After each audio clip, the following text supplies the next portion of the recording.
And how is it going, everyone?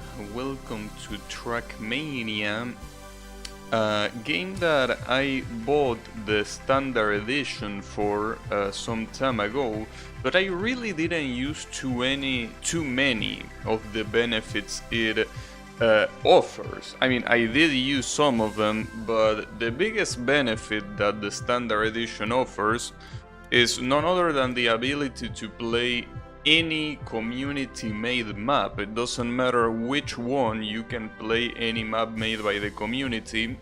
And there is not only maps that the community makes, there is also campaigns that is obviously full of maps made by the community, which you can see here in club campaigns.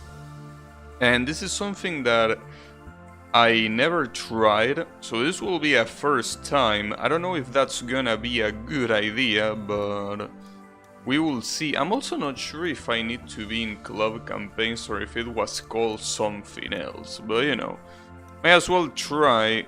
But which one should I go for? See, for example, this one called Minus Tech is probably too hard for me. These are called tech maps. They usually require some knowledge of the game to be played. I don't know about this. Ice is also something that I probably shouldn't be. Dirt, I don't mind dirt. Maybe I could go for this one. I'm not sure. What does this have? It only has 10. Well, the real question is how long are the maps gonna take to download? Because obviously it's not like these maps are part of the game, so you need to download them. Well, might as well try. Hopefully they don't take a shit ton of time to download, but you never know. I also don't know what's the average size of a user-made map. In Osu, the average is like 5 megabytes, but I don't know here. Hopefully it's around there, because anything larger than that is gonna be a really big problem. Though something tells me that it's around there, if not more. So that's gonna suck. I mean, not as much for the size itself, but rather for how long it's gonna take. Now that I think about it, I probably should have pre-downloaded some of this. Kinda didn't think about that.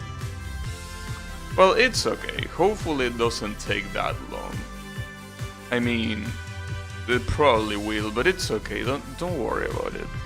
I mean, after all, I'm not in a hurry. We are in Friday today. There is no reason to be running. You can just chill. Everything's gonna be alright.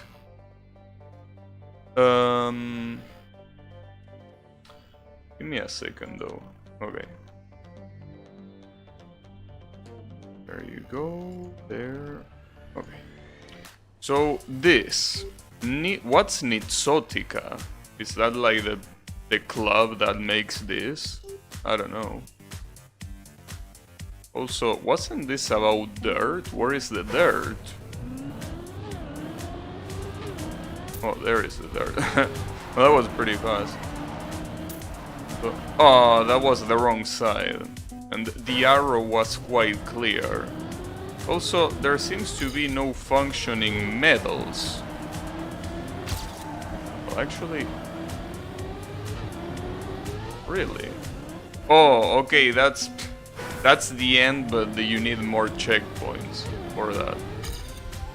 I was like, that's it, a 10-second track, no? That's there just to bait you into thinking that you have to be there, but you don't. You don't. Wait, is this the exit? Well, it wasn't a 10-second, it was a 20-second, so that was really bad. I didn't even get the bronze medal, but that's to be expected. I didn't do anything out of the ordinary. So, let's see. What's the deal with this map? Also, why are there girls in the background? Are those streamers? I need to practice how to get this... this turn This turn seems to be very sharp, but you're supposed to do it fast, because otherwise, how the fuck do you get that bronze? Maybe there is like a secret... Wait, but why does that... Oh, never mind. I was gonna say, why does that exit not work? But yeah, the checkpoint is right there. Yeah, something tells me that there's probably some secret to this map that I don't know about. Because I don't think you can get gold the way you are going there, right? There might be like a secret path that I have no clue where it is. Or is driving in dirt way more complex than I thought? Because as you can see, that's what you can do normally, but look at that. Not even close.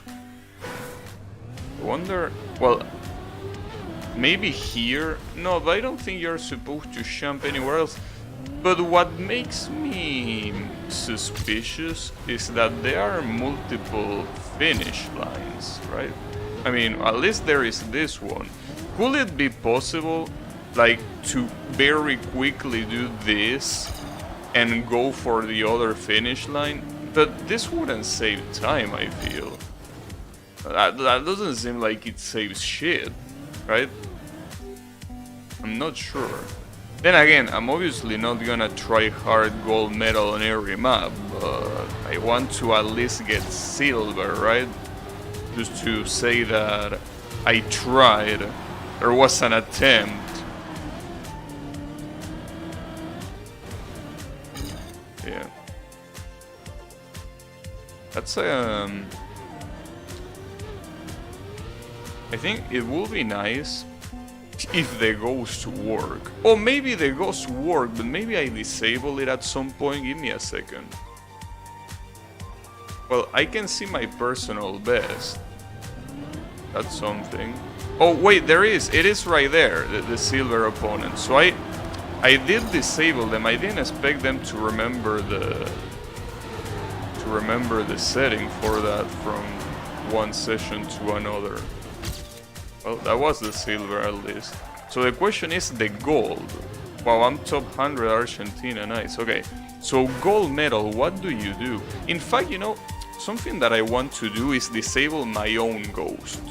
My own ghost can get disabled for... Oh, wait, I didn't... Hey, get out.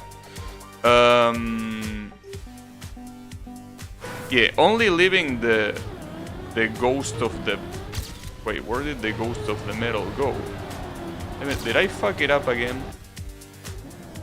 Okay, give me a second. Yes. Well, see, that's the problem. If I press the shift for ghost, both ghosts show up.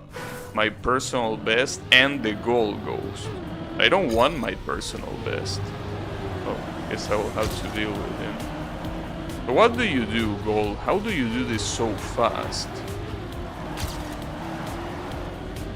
Well, it seems like the secret is just having a good racing line. There is no secret to this map. You're supposed to be good, that's it. Damn. That's insane. Who would have thought? But yeah, it's pretty funny because you look at the gold medal and it doesn't look like that guy is doing anything out of the ordinary. That Chaz, he doesn't seem to be doing anything out of the ordinary, but he is. He is because clearly doing this normal is not that easily, right? It's not that easy, I mean. Wait, what's the time for this? 16 seconds, so every medal is 1 second off. Okay. I'm surprised that every medal is 1 second off because they look so close to each other. And I can guarantee you that 1 second is a lot of time for this. Well, for this game or anything that is about time trials that is not a marathon, right?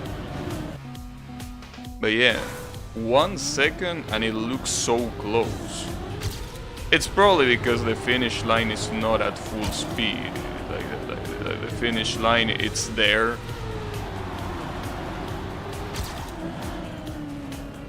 yeah, it seems like a very specific racing line. Doesn't seem that easy to do. I mean, what is to be expected is what these people do is cut through the inner corner a lot. So obviously that helps, but you know, they do it very well.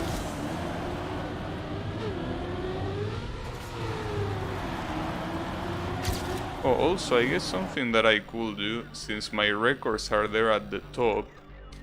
Oh, but you can see the records. Never mind, I'm gonna leave the camera there. I thought that my camera blocked the records, but you can at least see the records.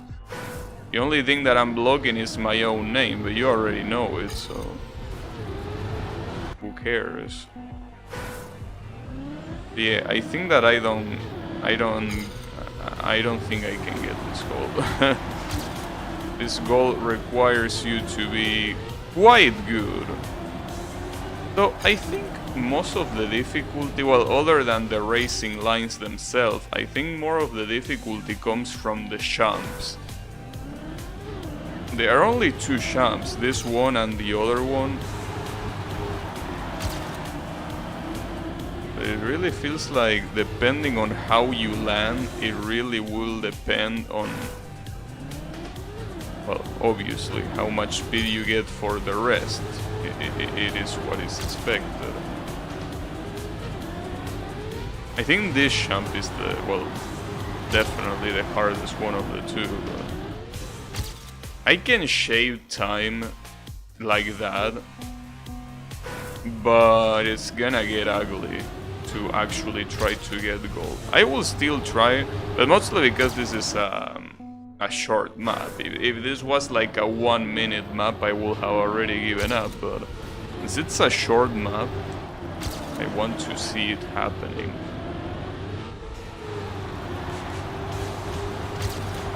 Oh, I overstated it, but yeah, no. I don't think I can do this one. But then again, I'm not very good at dirt anyways. But you know, it's okay. We are in a tour here, looking for community-made maps, so you know, need to take it easy. Oh, oops. Okay. Damn. I'm surprised because it seems that the start of a lot of these maps doesn't have any dirt. Like,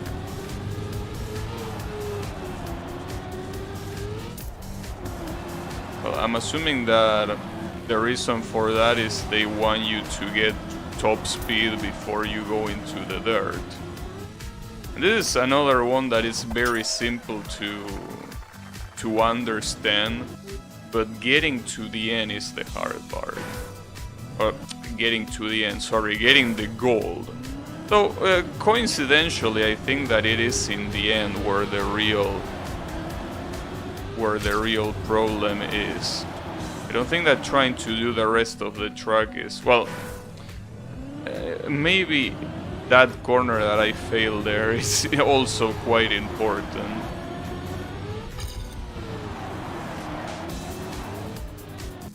The issue here is that a lot of these bumps that are on the edges of the track slow you down massively.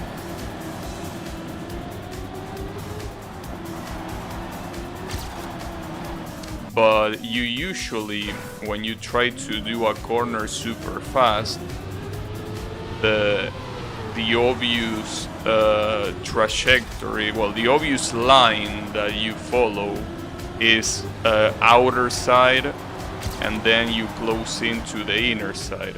The problem is that if you do that in these corners, it's like you end up hitting that bump and you end up slowing down.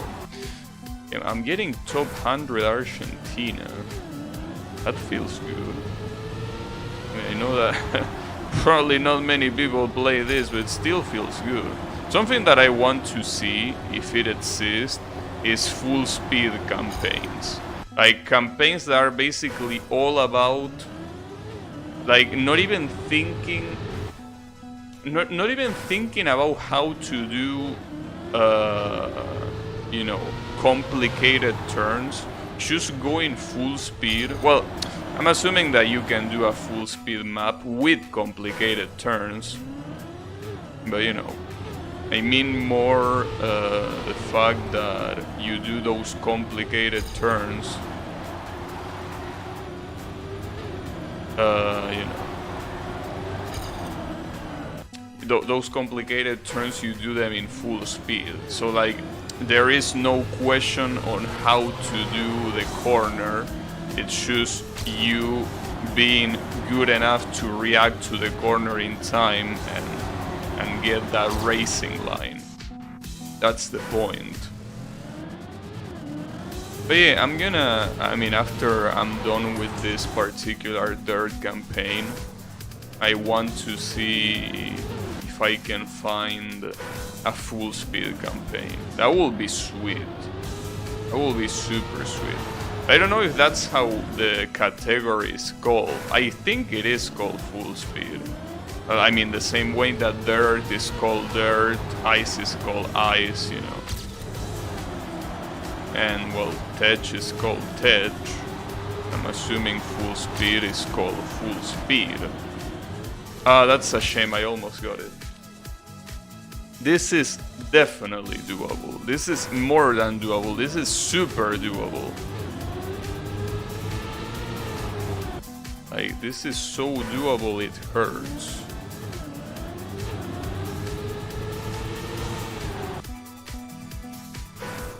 Also, unsurprisingly, it seems that the biggest population of this game is from the USA. Just like basically every single game, you know. Got it? Ooh, barely. And I could have done that a lot better too, but you know, I'm not interested. I guess I can say replay, why not? But yeah. Like, I'm pretty sure that if I try harder enough, I could get author there, but no thanks. No thanks. I'm fine. Wait, am I seeing eyes? Please tell me that's not eye. Oh, never mind, it's just decoration, okay.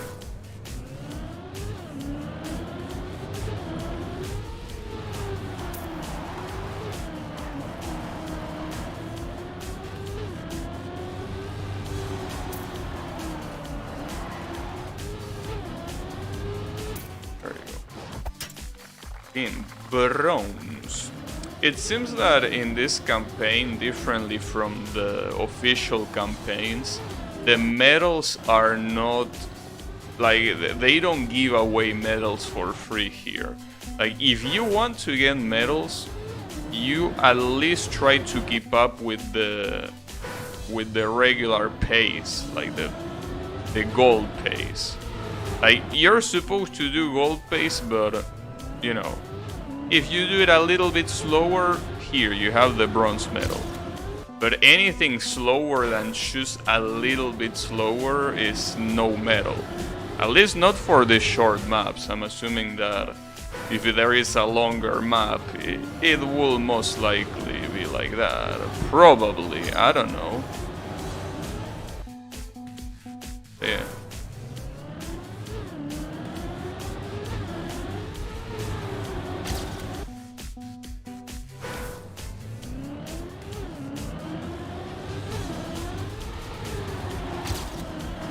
See, that's the issue.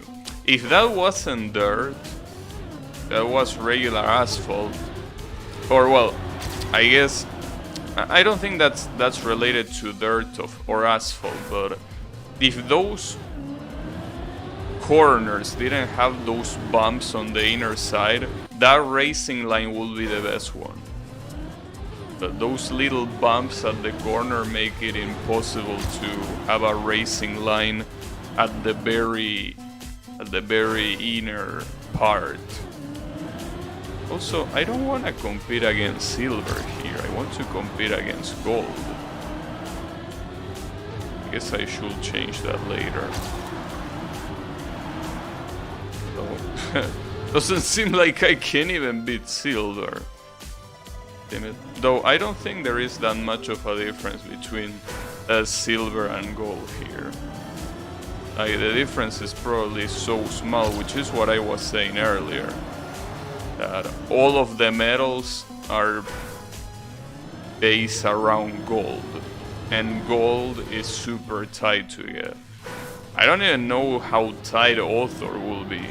But again, we don't care about Author. Author is not necessary for now.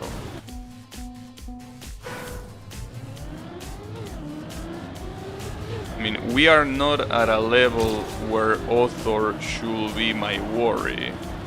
You know, Author is a luxury that requires more skill that I don't possess yet. So I'm seeing that the biggest problem is that corner. That particular corner there is the one that is slowing me down like crazy. And I'm not sure why.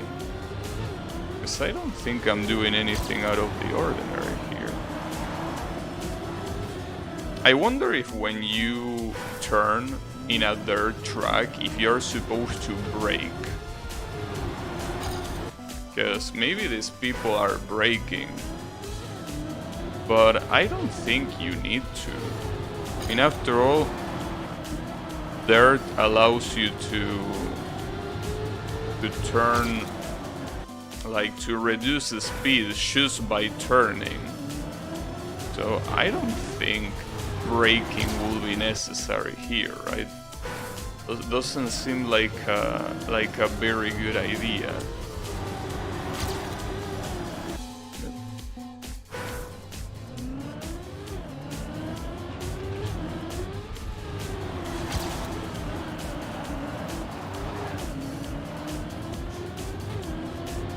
That's too far. What seems to be super important then is the racing line on the second dirt corner, which is this one. I'm not even sure how my personal best even did it. And that last corner seems to also be very important. Though, judging by the fact that I'm top 100 and this was I only have bronze, I'm assuming that most people struggle with this track. And how wouldn't them? I mean, after all, it really seems like the corner is just super tight. I'm gonna try braking, just to see if that makes a difference. No, it doesn't really make a difference. I think what you're supposed to do is getting a little bit closer to the inner side of the corner here, but not crashing like that, obviously. But I think that's the trick. You're supposed to get super close. The problem is that the first corner I open up a lot. I just open up like crazy. And I also lose a lot of speed at the end, like in the... When you exit that second corner, I lose a lot of speed. This is definitely not obvious. It's not an obvious thing to do. And keep in mind that this is only the silver ghost. I don't even want to imagine how the... Well, I don't need to imagine it because I already saw it, but the gold ghost is probably so fast it's ridiculous. Oh, I fucked up in the same way again. Like, when you get out of the dirt, you should make the corner way more open. I'm doing it very close to the inner side. That's not gonna work. I think that also another trick for a lot of these corners is really trying to... Trying to not turn that much. Because the speed where you turn is already slow enough to be able to do the corner properly. But if you turn a lot, the speed goes down very, very fast. So I think that's the trick. You're supposed to not turn your car super aggressively. You're supposed to do it, you know, a little bit slower. Take it easier. How easier? I don't know, but easier enough. I also fucked up a lot in that last corner. If I hadn't fucked up in that last corner, I would have gotten silver. But I didn't, because I fucked up. It's okay. And if I fucked up, at least something that I really appreciate is these tracks being short, because as I say before, if these tracks were not short, I wouldn't even bother tryharding them. If this was a 1 minute track, I will be like, you know what? I'm fine with bronze, but since it's short, it really invites you to keep trying. Like so many tracks could learn a thing or two from this. There is the silver. So what's the gold? Damn, 16 seconds. I don't think I'm gonna go for the gold here. 16 seconds is quite a big cut. Okay, so the way gold does the first two corners is by going to the outer side in the first one, and then he keeps on the outer side until the second corner.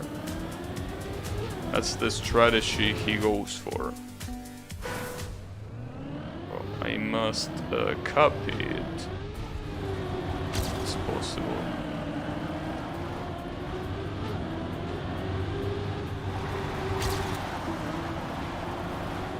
Yeah, it seems like the general strategy. Damn, I wish I have seen I have fought against the gold ghost before, because it seems very clear what the strategy is. You go on the outer side every time. At least for these corners. I don't know if that's a general rule of dirt, that you should try going for the outer side as much as you can, even in the exit of the corner. Like, you're constantly on the outer side. I guess in this particular corners it makes sense because they have an inclination that allows you to do that without losing speed. This was well, I don't think dirt has regular corners, right? Like dirt, most tracks that I've seen are like this, that there is some height to the floor, because otherwise it's kind of impossible to do anything about it. Well, that was better. But yeah, I don't think I can get the gold. The gold medal here is super good. Hey, at least I got top 25 in my country, so I guess that's a good enough milestone. Alright, let's go to the fourth track. Yeah, I'm not sure why they all start with asphalt, but it's okay. You didn't even have enough time to gain a lot of speed, so that excuse is not the right one. Oh, but you do need... well, you need enough speed for the finish, but not that much. It also seems like the medals are completely unbalanced here. Because you saw how much it took me to get the silver medal in the previous map, and see how much it took me to get it here, right? It seems like the medals are not very balanced at all, like at all. but that's to be expected. I mean, since the medals are balanced according to the author medal, it really depends on how good the author is at playing his own map. If the author is super good at playing his own map, then well, it is to be expected that the standards medals will be really hard to get, right? So I guess it also depends on the map itself. If it's a map where there isn't much you can do to save time, then the medals are meant to be easy. Which is the reason why I like full speed maps. If a map is really a full speed map, then the instructions are very clear. You are supposed to go full speed. So there, you really can't do anything complex. You're supposed to constantly press the accelerator to keep going. So because of that, it's like the medals are super easy to get, because there isn't many ways of doing the same thing differently, right?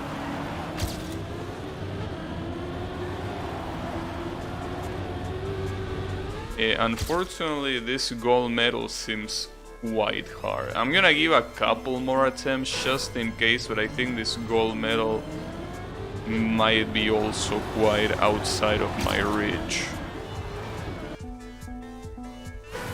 But you know, maybe it wasn't the greatest idea to enter a dirt campaign as the first community-made campaign I will play, but I thought dirt was easier, but this is showing me that dirt is a lot more complex than I thought.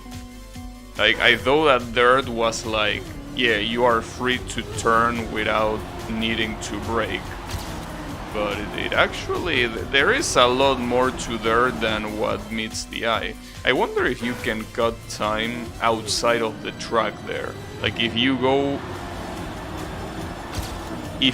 next to the cactus, can you actually cut that corner without losing speed? I should try it. Need to... You might be able to. I wouldn't even be surprised if Author Metal does that. Author Metal might be doing that.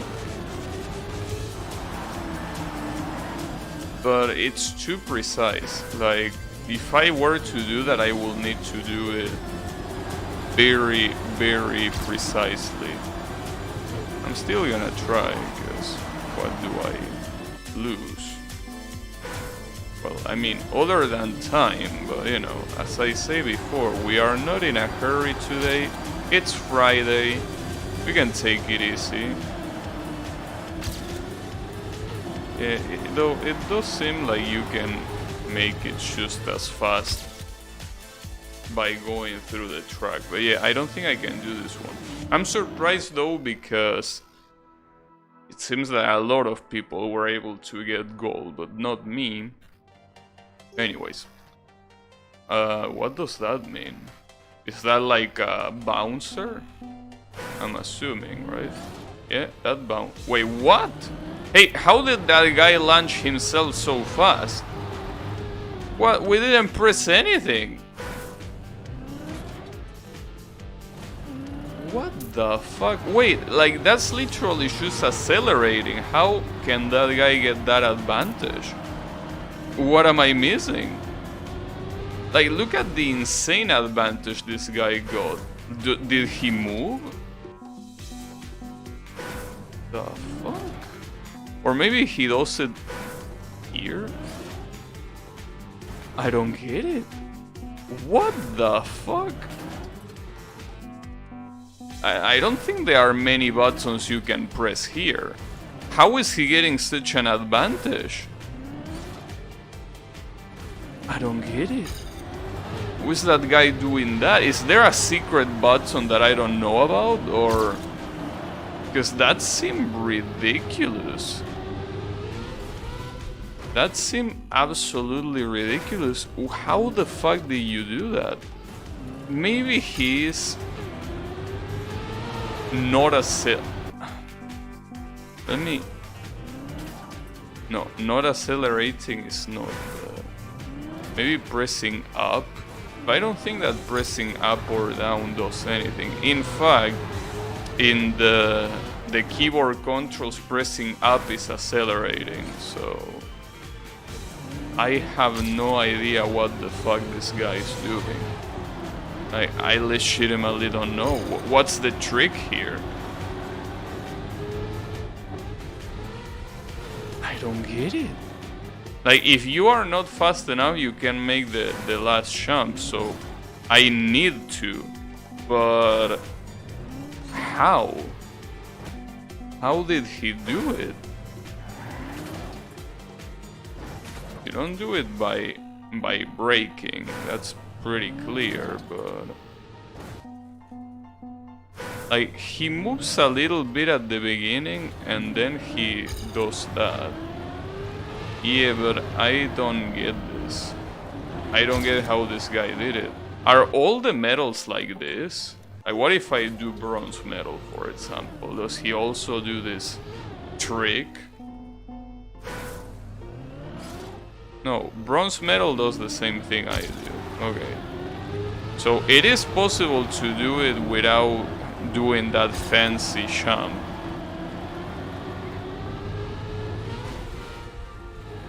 And though, aside from that initial jump, bronze medal does everything else perfectly. Which I'm assuming it's to make up for the amount of time he loses by not launching yourself like that, but... I also didn't even know that there was bouncing in the first place.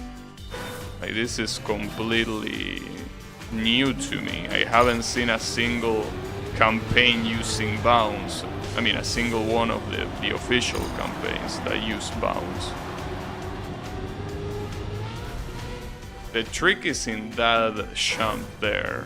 Well, obviously in this first jump there's clearly a trick, but if you want to finish, just finish, there is definitely a trick before that.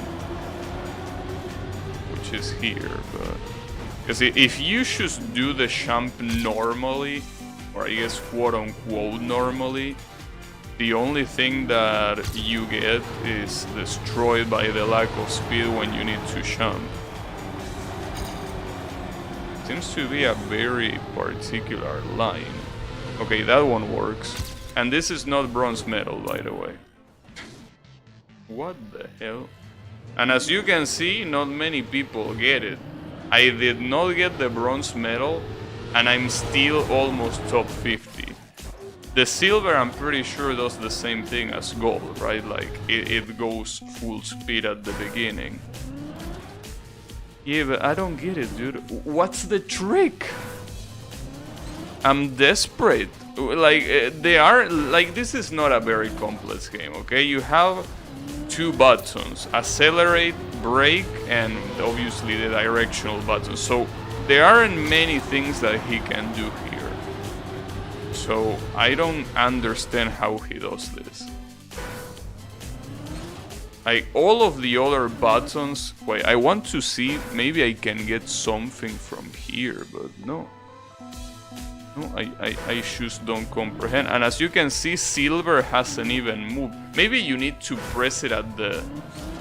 Like, press it again. Or maybe let it go. You don't have to let it go.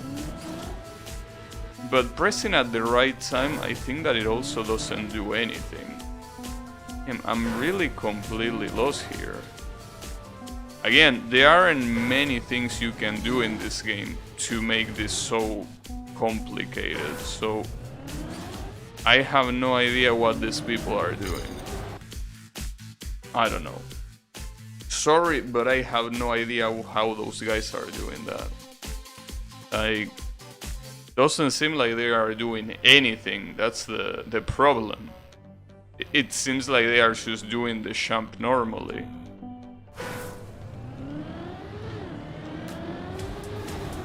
Oh, wow, that's... Oh, never mind. I was out to say that's a very short map. Yeah, my balls. It's it's a short map. And it's actually quite longer than the previous ones. In fact, I would even say that this is actually long. Yeah, well, it's more than 30 seconds at least. It seems to be even long, yeah. Well, actually 30 seconds is most likely how long this one is. Which is not that much, really. But 30 seconds, that's an interesting difference between this and the previous one. An interesting difference because it's only 10 seconds, but it still makes a very big difference. Ah, fuck me. It's okay. Well, it's okay. I mean, I need enough speed for the final area, though I think I can compete against this guy. Let me go against Silver. Because in a map like this, I need to know where I'm heading. So having the gold medal is a bad idea because it's gonna be constantly like very ahead of me, so I can't see where he's going. Well, not like it really helps because I saw that Silver ghost going one way and I went the other, so...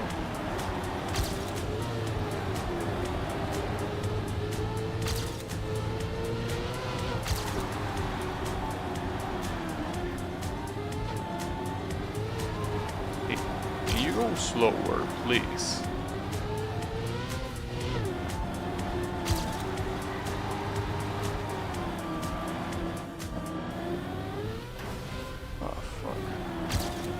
The problem here is that, yeah, that's where you need the speed.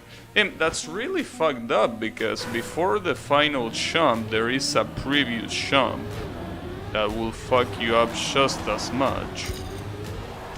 Yeah.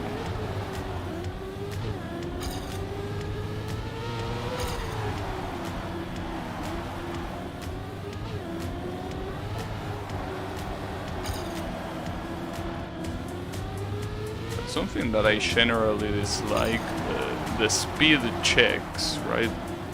Speed checks like those, I don't like them, but I dislike them even more when there is a section that purposely makes you slower if you don't do it perfectly. And then this one looks tough. I think that a very good idea, if I can beat this, is to just get out of the campaign, because I don't think I can do it. I don't think so.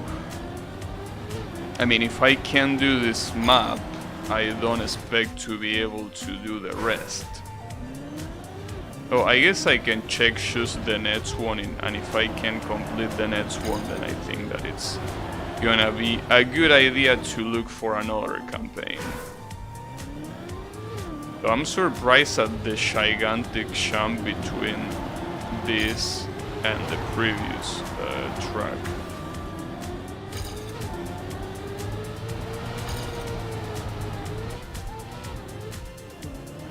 Yeah, I don't think I can do this one. One is hard. This one is hard. So let's just go to the next one, and if this one is also hard, then let's just look for another campaign. Oh, it starts with ice. Interesting. Yeah, but it seems that all of these are gonna be super hard. I think that's plastic. Like what's... Or maybe... Yeah, I don't know what it is, but it's very... Like, it's very easy to slip. Just lose control of your car. And look at these zigzags. Okay. And just like that, already 30 seconds, even though we didn't really do much. Yeah, no. These are gonna be hard, all of them. I think that that's a good place to call it quits, I think. But yeah. It was nice, but you can search here, as you can see. Like, if I do full speed. So, they are full speed campaigns. I wonder how hard they are. Well, this one apparently is hard, as it says full speed hard. There are 3 campaigns called full speed. I don't know which one I should go for. Don't know how long they are either. Well, this one has 14 tracks. And apparently they are all full speed, but are they really full speed? I don't know. I mean, I also am not 100% sure what full speed means. To me, it will mean always accelerating, but maybe for the Trackmania players it has a different meaning. But I'm assuming it's that. I mean, what else will you call full speed? Will be very misleading to think that is something else, right? I mean, it just seems logical. Also, it seems that the download of the maps only happens once. Like, if you enter a campaign, as we seen with the previous one, you download everything you need at the beginning, and then the rest you can just keep going through the maps with no issues. So that's pretty cool. But, you know. Obviously the first time it takes a long time because it probably downloads every track. I'm surprised that it doesn't say that it's downloading them though, because I think it says when it's downloading images and stuff like that, but when it's downloading the maps it just says loading, and that's it. Maybe because the images are non-necessary resources, since the images are just there for decoration and or promotion, so that you can probably cancel them. Well, kinda like well, I was gonna say in Counter-Strike, but I think in Counter-Strike, if there is a map, you need to download the whole thing, including the cosmetic shit. Well, not Counter-Strike, sorry, I mean Call of Duty. Call of Duty, at least Call of Duty 4, there are a lot of servers that had their own custom shit, and when you enter you needed to download everything, obviously, because otherwise how the fuck will you play? But yeah. Okay, are you done? You are done. Oh, what the hell am I looking at? Overground.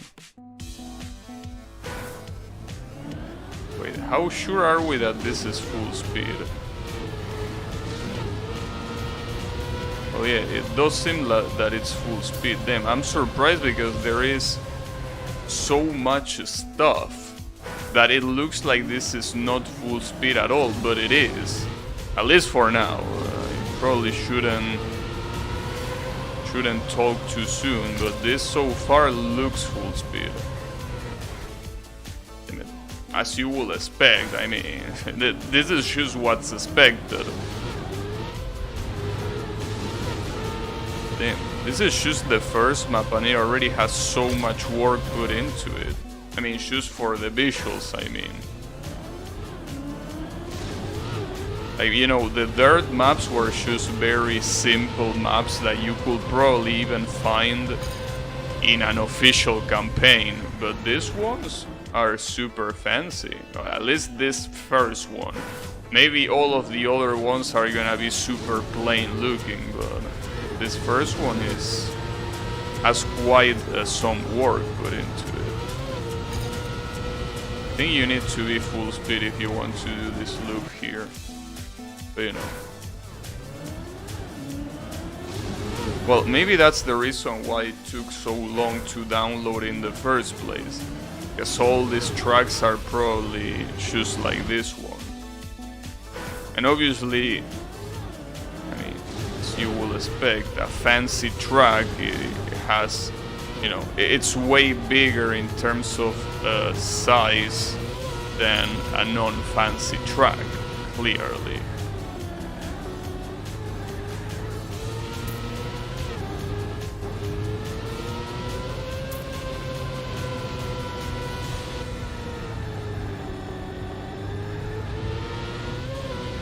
So I'm not really even doing this full speed since I fucked up the beginning. I think fucking up the beginning is what made it possible for me to not get fucked afterwards. There you go. Team. To the sky. Damn, top 41 South America. Nobody played this campaign, huh? Okay. What was I about to say? Oh yeah, that it's a shame that there aren't these fancy maps in the actual official campaigns. It's a shame. It is to be expected though. Like, pretty sure that the idea of the levels is to look like they are in a stadium, not like they are in a very nice landscape. But it would still be nice if there was a good looking official map. Or well, a good looking, a fancy looking official map. What? What's gold medal? 36. 36? That's 2 seconds, almost 3 seconds faster than what I did. Really? Well, despite this being a full speed map, it does seem like there is quite room to do different racing lines and shit, not to mention there are jumps involved too.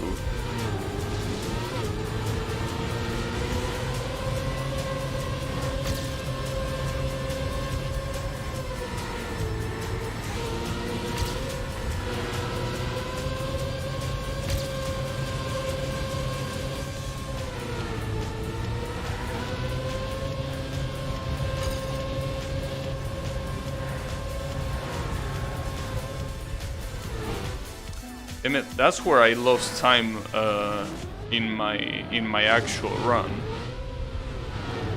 So there I didn't only lose time, I also completely crashed.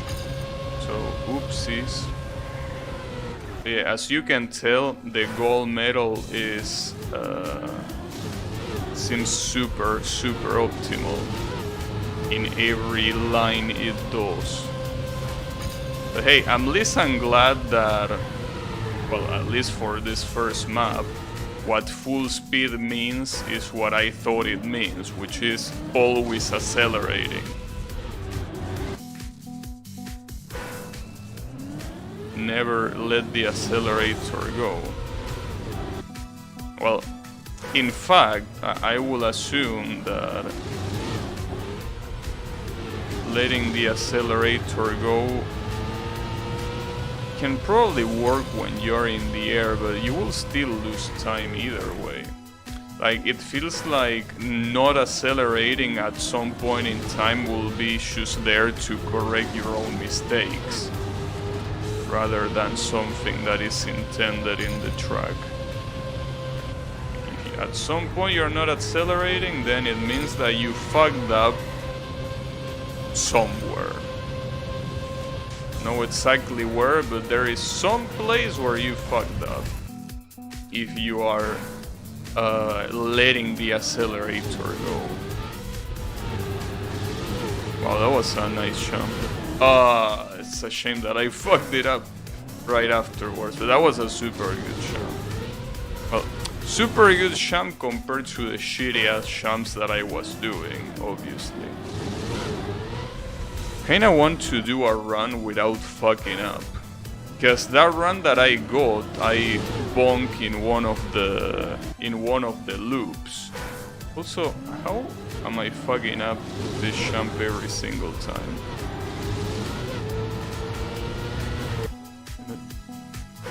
Like, I'm pretty sure I cannot get the goal, but at least I want to make sure that my attempt had no I was gonna say had no mistakes, but I don't think that's a good way to put it.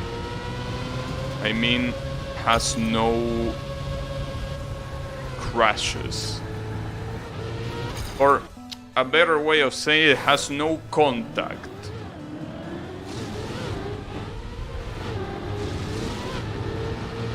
It really is insane how the gold medal does that jump. In fact, I will even say that that jump is like a very big portion of the reason why this guy is going so fucking fast.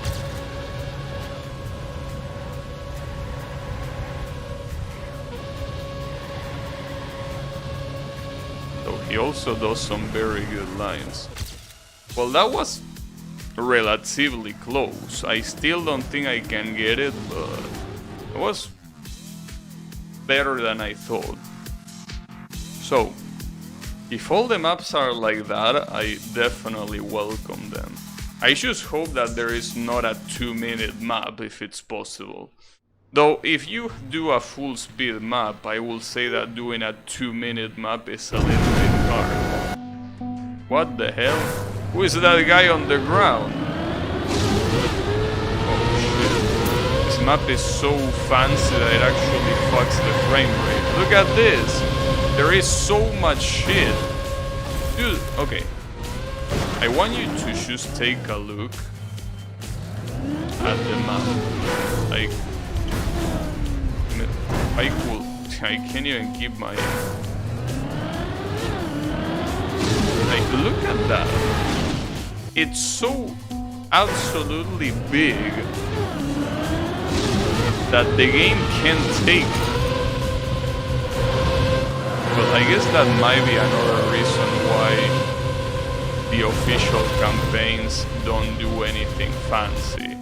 So I'm assuming that if they were to do anything fancy, people with not very good PCs will get destroyed. And you know, the goal of a game like this is definitely to run in the majority of PCs.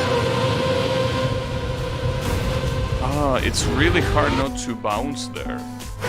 It's super hard. I could also try doing the GPS, as it says there.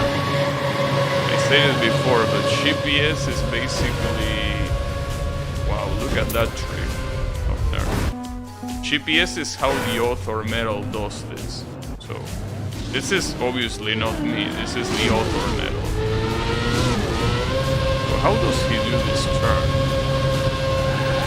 In the middle, basically.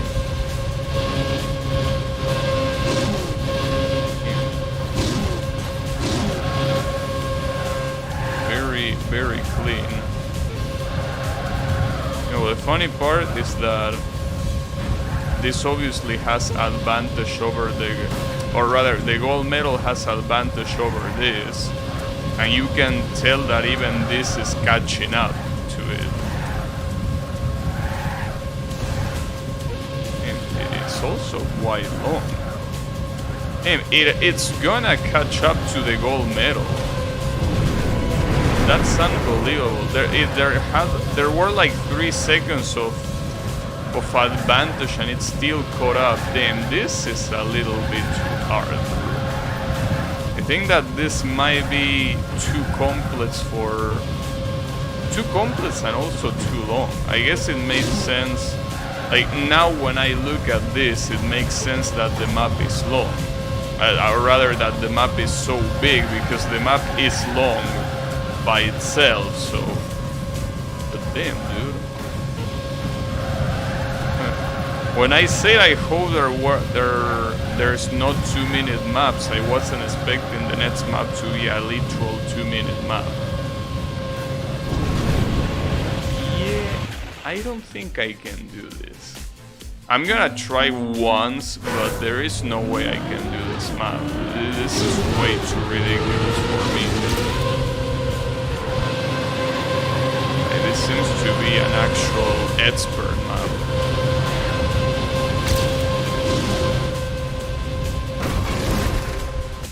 That's a shame. Well, it's especially a shame after... Because I'm pretty sure that map is one of the biggest reasons why this took so long to download. I can't do that, that's way too hard. Hey Kyle, how is it going? Obsidian High Race, and it's made by Saphiron. Back for replay, back right for side steering. For what? Wait, what side steering? Back right for side steering. I have no fucking clue what side steering is.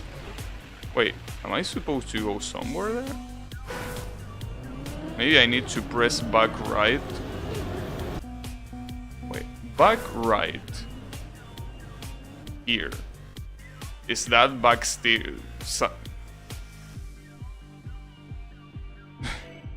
What? Alright, pretty cool. The tower is 2 kilometers tall. Very nice. But I guess that's what it means. But yeah, okay, that's pretty cool. How do I get out of here? No, I want to see the GPS, because honestly, I'm not even sure what to do here. I mean, I can't even see where I'm going. Maybe I'm using the... Yeah, I'm using the wrong camera. I probably should... Like, the right camera is this one. Yeah, okay. So I was using the wrong camera. Ouch. I might have reinstalled San Andreas with Toho mods. I don't understand the appeal of that, but you know, sure. I don't mind. Yeah.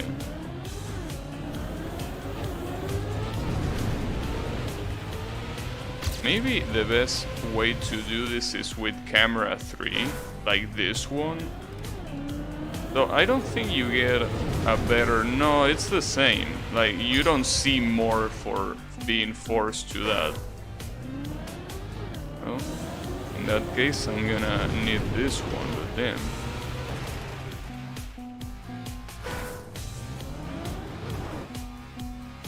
Yeah.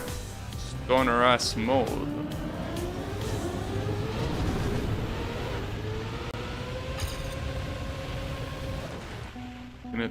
So the thing is, you're supposed to be going down here, and you can tell by the fact that it's quite difficult to move here. Like, it's super difficult to, well, super difficult. It's more difficult than normally moving. Honestly, when I saw full speed maps, I wasn't expecting this, because these are all fancy maps. Well, fancy maps and also expert maps, right? Like, this is not easy at all.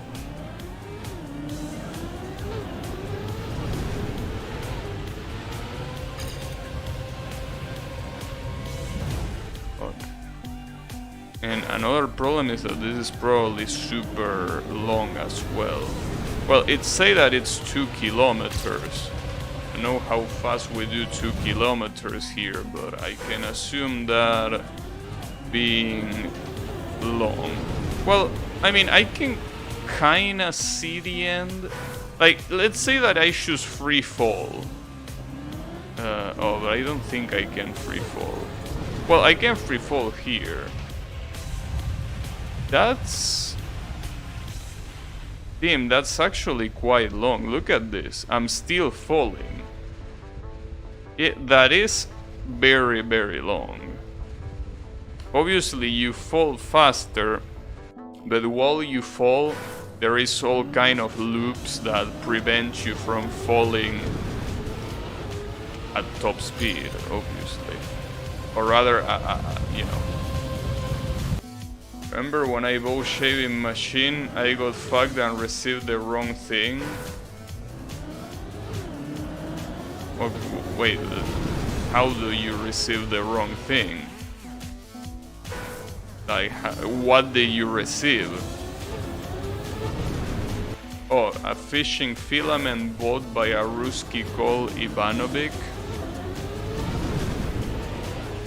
Well, that's weird.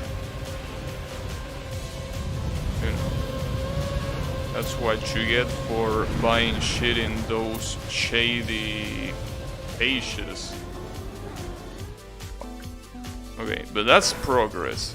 Like, differently from the previous one, the previous track, this one seems way more straightforward.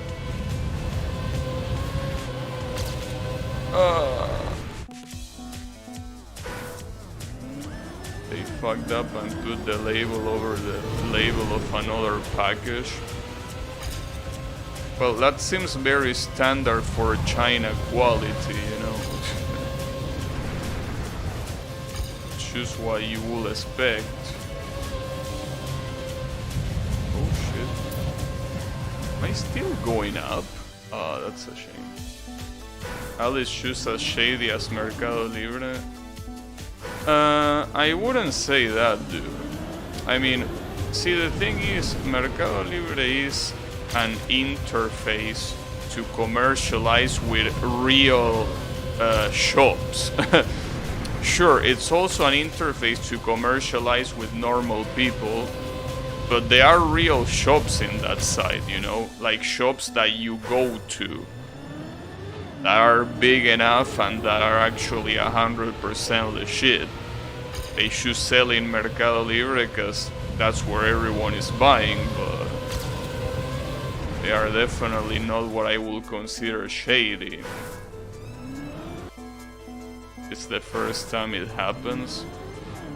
Well, there is a first time for everything, obviously, but yeah, it's just the way it is. But you know, so I'm gonna say something that I found very funny, speaking of China. So the other day I was like, you know, wait, give me a second. I want to finish this attempt.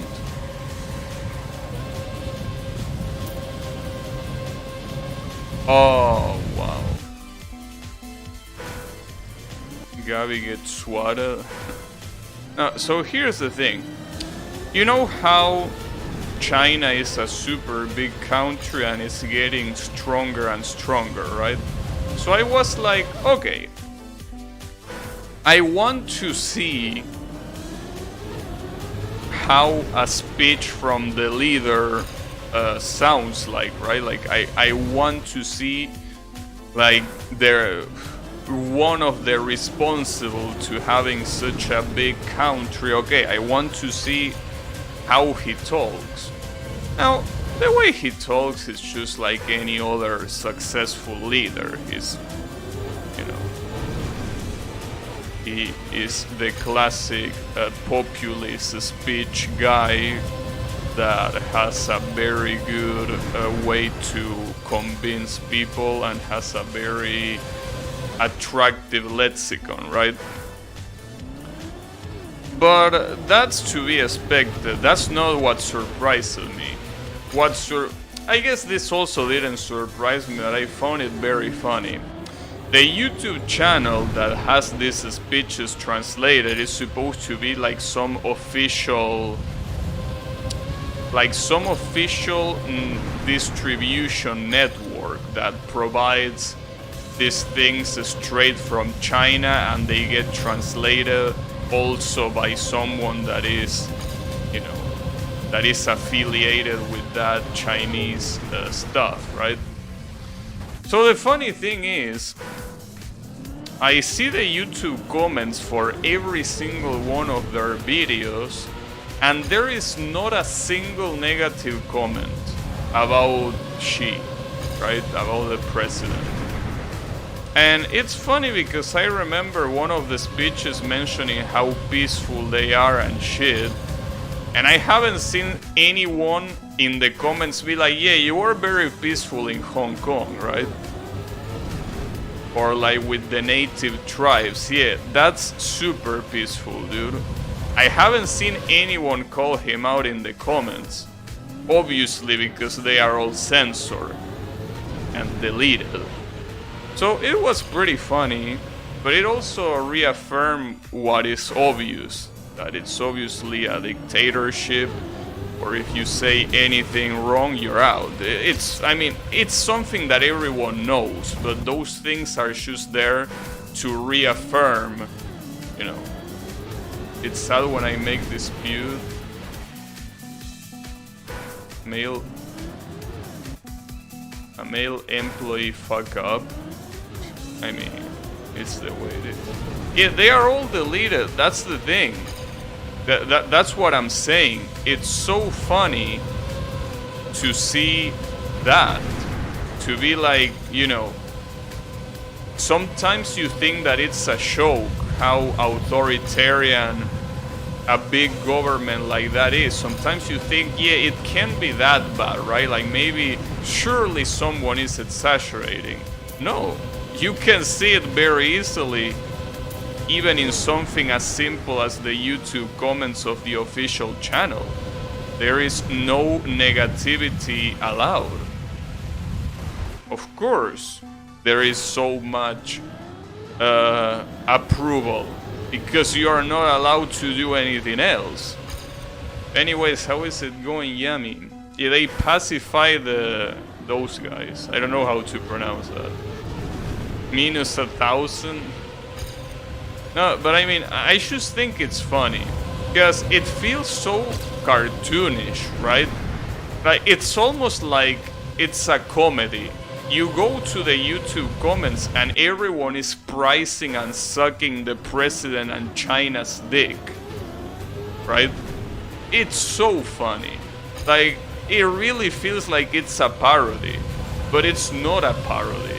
It's reality. So it's just insane, dude. Because, like, we are not talking about comments like, you could think something like there could be a negative comment and then the answers are everyone trying to disprove what that guy is saying, right? And even if that you could believe or not, the people disproving it, it will at least make sense. It will seem normal. But here, everyone is like treating like the president is the best thing in the world along with the country, and it's so even going towards the creepy side, you know? It's not just the funny, it's also creepy. Because the problem is, if they get any more powerful, that's gonna be more than just China or people interested in China, you know? Public execution. But no, I mean, it's really concerning. It's really concerning because if they get any more powerful, that's no longer gonna be just something that applies for China and their enthusiasts. Like, maybe what I'm doing right now at some point is gonna be forbidden. Like, maybe if they keep getting this much power, at some point what I'm doing right now, it's against the terms of service of YouTube, you know? And you might think that's ridiculous to think about, that there is no way that happens, but I wouldn't be so sure, dude. With the amount of power and especially how many Chinese people are in the world, this seems so possible. And I really don't want to see that. Obviously, right now, like, who gives a shit, right? But I can imagine that at some point, criticizing China might be, like, as bad as showing pornography on stream. I don't know, like, or saying the N-word, right? Like, I really feel that at some point it's gonna become that. But that obviously is if they get more powerful. But you know. Honestly, I don't see someone... I mean, even if it's a possibility, I think that for something to become so powerful while it's so big, I don't think that's gonna happen. Or I hope that's not gonna happen. But then again, I don't think any empire was big enough before it fell, so they either keep the same amount of power they have right now or they fall, I will assume. So hopefully they stay like they are, right? Like, it only sucks for you if you are Chinese that you are obviously not allowed to criticize the big guy. Well, or more specifically, a Chinese person that lives in China, obviously. But, you know.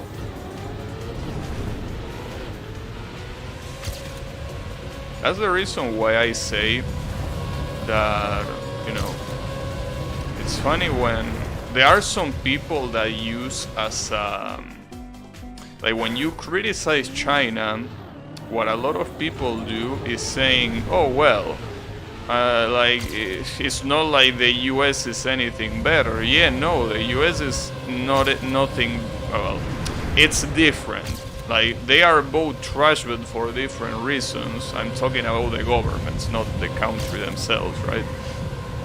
But like, that's the reason why I always say that both the USA and the Chinese governments are something that I want to see them fall. Because both of them are just as bad, but for different reasons.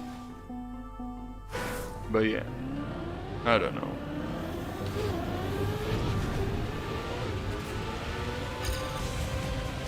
Anyways, that aside, it was pretty funny, most importantly. Or rather, that's how you have to see it, because if you see everything as grim dark, then it's not good for your health. So it's better to just take it with a little bit of humor, right? Even if it's just a little bit, you know, just some humor doesn't hurt, right? Just a little bit of humor in your life cannot hurt anyone. Yeah.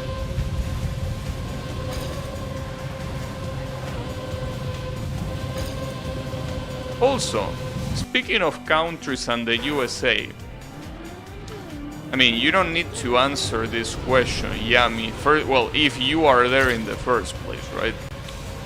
But just out of curiosity, right? Like, it's not like I literally have a suspicion of you being a federal agent or anything, but I'm just curious. Why did Canada not show up on the country of my viewership?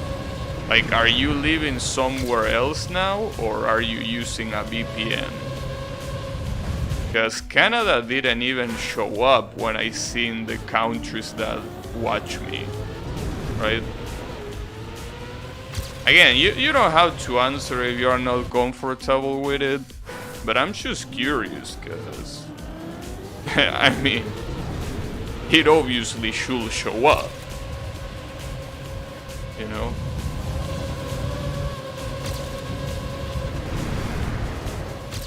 I will assume that the most logical answer is that you're using a VPN. So I don't know why you will want to use a VPN in the first place for watching YouTube. Though maybe you're not using it to watch YouTube. Maybe you're using it to connect to your work, and the location of that is in the USA. Maybe, I don't know.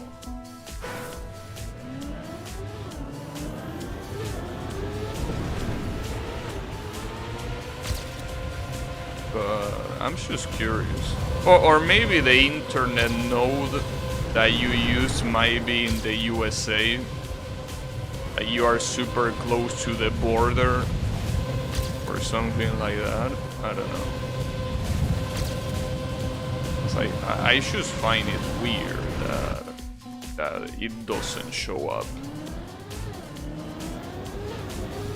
You don't know? Right, but I mean, you are on... Again, you don't need to answer if you are not comfortable. You are in Canada right now, right? Like, yeah, I know you're Canadian, but you could be somewhere else. At least temporarily.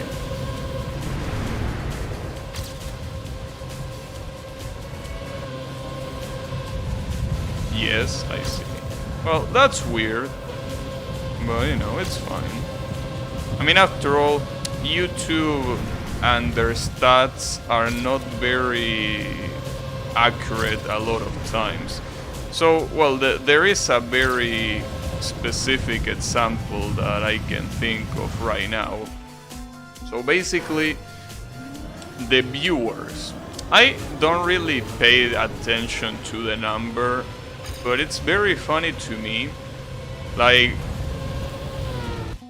when I know for a fact that I have at least 3 people watching me at one given time, and YouTube viewer count says 1. And it's like, yeah, sure there is only 1. So basically what I'm trying to say is that YouTube statistics are not something that you probably should take too seriously. So I really wonder why that happens. Like, there are some times even that, like, Yannick is here, and when I end the stream he says, you know, thanks for streaming, like he always does. And when I see, like, when I close the stream, since I can't help it, I see the viewer count, because it's right there when I finish the stream, I see it. And it says sometimes 0.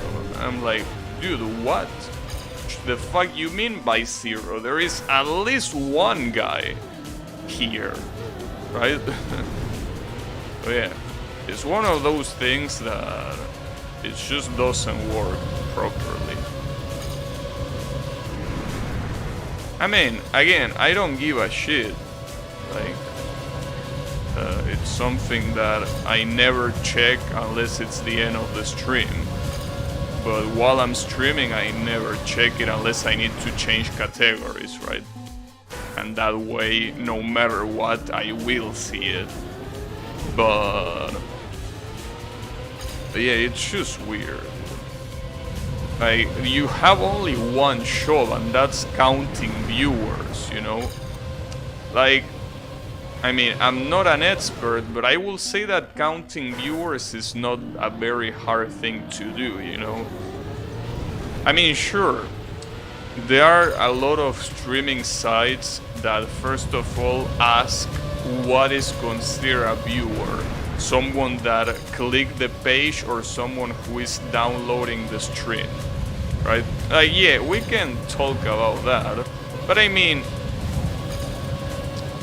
I will assume that if someone is watching the stream, like it's downloading the stream, that is a view, right? Like that has to 100% be a view. But for some reason, for YouTube, that sometimes is not a view. So it's like, dude, you have one fucking show. It's not that hard. And you still can't do it properly. And it blows my mind, because I mean, we're talking about fucking YouTube here. We're not talking about some obscure streaming platform that nobody cares about, right? Like, I mean, it's YouTube, you know? Oh shit! I really hope that the author medal wasn't 44 seconds, because I will be super pissed. Damn, this was top 2 Argentina. I was almost the best one in Argentina for this track. That was a cool track. Honestly, this was a pretty cool track. Very good looking as well, and it didn't destroy my computer like the previous one, so good shit. Wildlife, this one is called. Who the fuck is this guy that appears at the start of every... Wait, this is not full speed.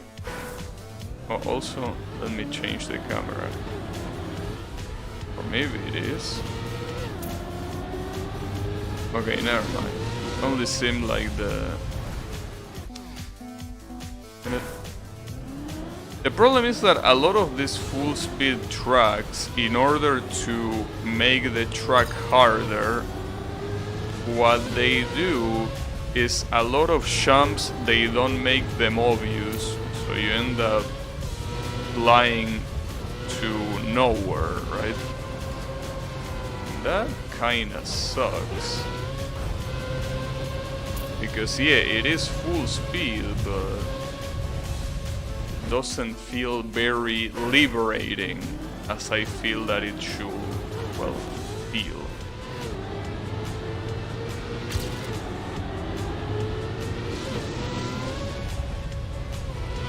Like, I feel that a top speed map should feel good to play, like the previous one.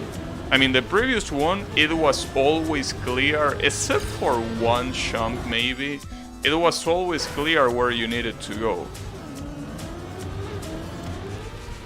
And that's another thing that I also don't like about these maps. Like, I know that having jumps doesn't make the map stop being full speed, but I feel like the point of full speed is making you feel that you are running at full speed. If I jump, it really doesn't feel like that. Or at least it kind of like stops you from feeling that adrenaline of going super fast. You should feel floaty, obviously, because you're flying. No shit. Also, what's wrong with the lack of checkpoint here? Oh well, the checkpoint was right there. Oops. Ah, damn it. Well, I want to at least finish the track. That way I can see what else to expect, though there is a very simple way to see what to expect. Wait, what's the GPS? GPS on the right, maybe? Yeah, GPS on the right. I want to see what else to expect, because for the first track, like, it also didn't seem like that big of a deal until you finally were able to see the final sections of the track, and you could see them being absolute horseshit. But I want to see this one.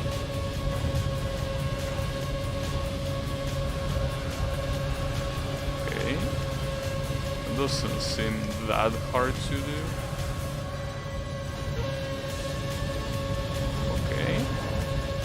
Ah, that jump is gonna suck.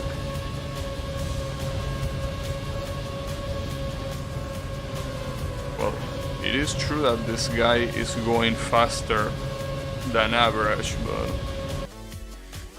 it doesn't look that hard.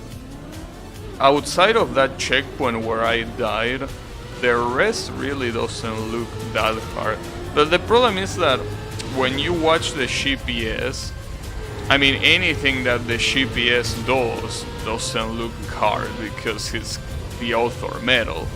So it's someone being an absolute expert, you know.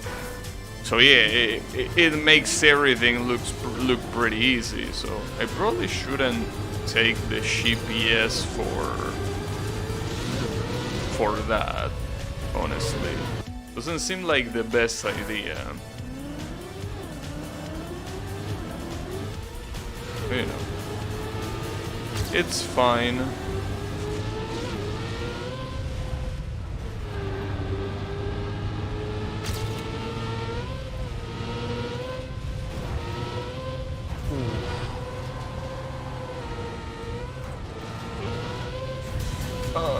Okay.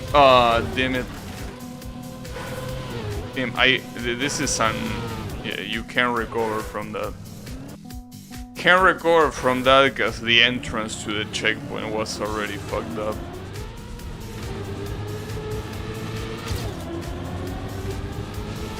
Also, you know, there is something very funny.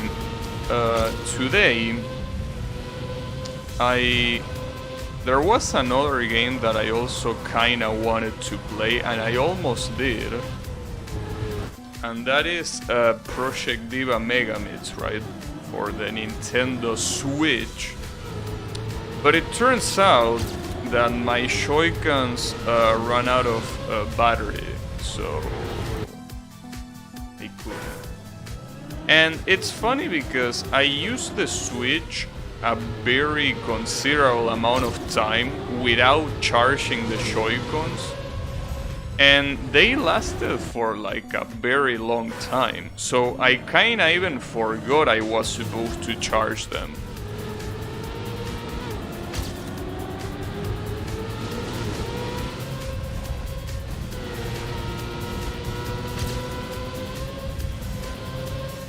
So that's unfortunate, and now I'm charging it. I mean, I'm charging them. Yeah.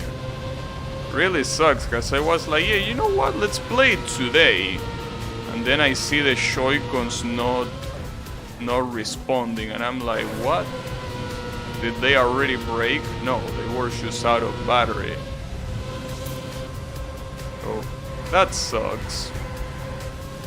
You know, that's the problem of having anything that is wireless. Might be ad blocker or opting out of something at some point. It might be ad blocker. I guess that's the reason why so many content creators are like, hey, please don't turn your... Well, no, but that's the thing. If a lot of people say that they don't want the ad blocker off, but that's to get ad revenue. But yeah, no, I don't think it's because of the ad block. Well, first of all, I don't have ads in my stream, and the ads only appear in those streams where I played copyrighted content, but only after the stream is done, not in the middle of the stream. So I don't know, dude. I don't think it's the ad blocker. So if it was the ad blocker, it will be cool, because at least it's a reason that I can definitely get behind of. Like, it's a reason that I'm okay with. But I don't think it is.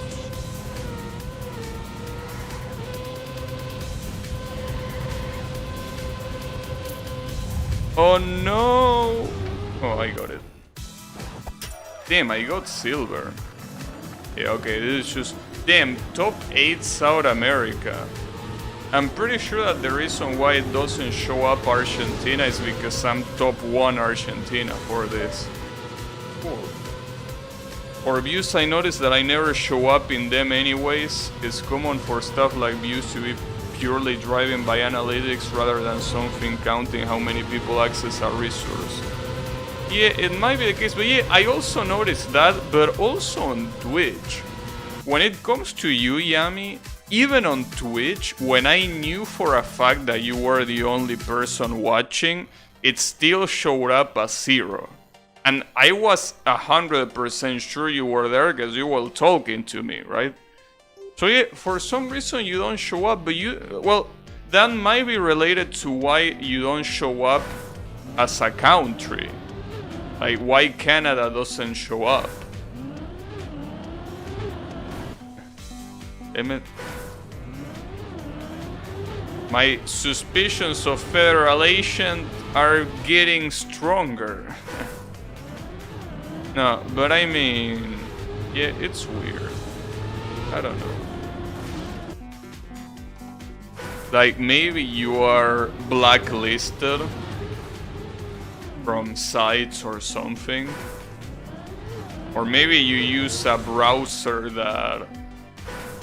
Well, maybe you use one of those browsers that are super outdated and they are not compatible with a lot of shit. Like, do you for some reason use Pale Moon or something like that? Well, that's a question I could ask. Which browser do you use, Yami? Because maybe it could be one of those. Like, if it's Pale Moon, I will expect that there is a lot of shit that wouldn't be compatible. Well, though I think that if you use Pale Moon, I don't even know if the video is compatible in the first place. I don't think that will be the case. Or you might be using Internet Explorer. That will be something.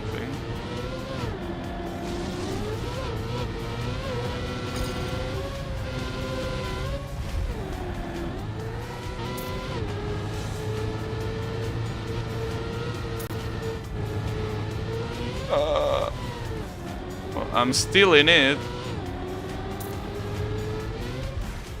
Not anymore. Damn it. Why do you make the track design like that, dude? The first thing you think of is going to the left. I mean, I know that that's the beginning of the track, so it's not very hard to know that you are not supposed to go to the left. But still.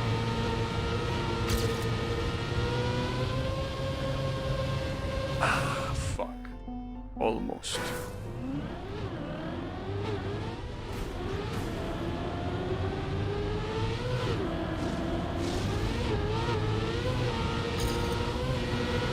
Also, going back on the browser thing, I think that there are a lot of things that are increasingly being uncompatible unless you are using a Chromium-based browser. Well, I don't know if a lot of things, but there are quite some things that if you're not using Chromium-based browser, they just don't work. And I think that's the direction the internet is going. Like, I think there's gonna be a point where if you don't use a Chromium-based browser, web pages are not gonna serve you. I can see that happening. I mean, after all, even fucking Edge, that is Microsoft Puppy, uses Chromium. So I can imagine that getting increasingly problematic. How do you do that jump? I should practice nothing more than that jump, honestly.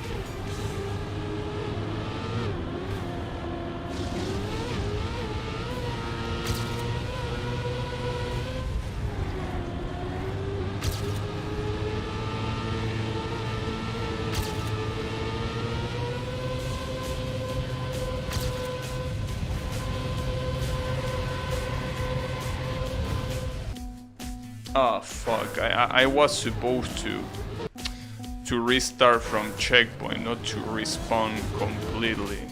I mean, to start from the beginning.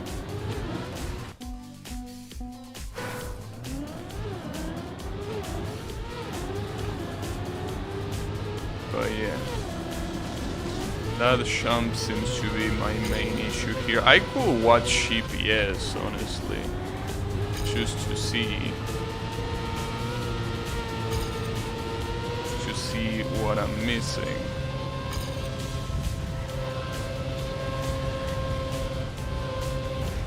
Yeah, well, I'm gonna practice this one normally, but there is really something that I'm missing in this jump. Well, I got it there, and I really can't tell what I did differently. Well, the exit is very close, so I have to keep trying this. This map is definitely super easy. Well, not super easy, but it's easy enough. I can definitely get this one.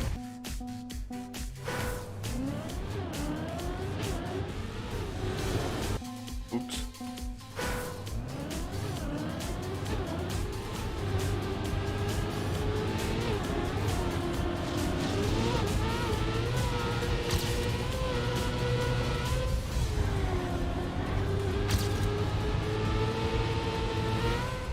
Really? That's where you bounce? Ridiculous, to say the least.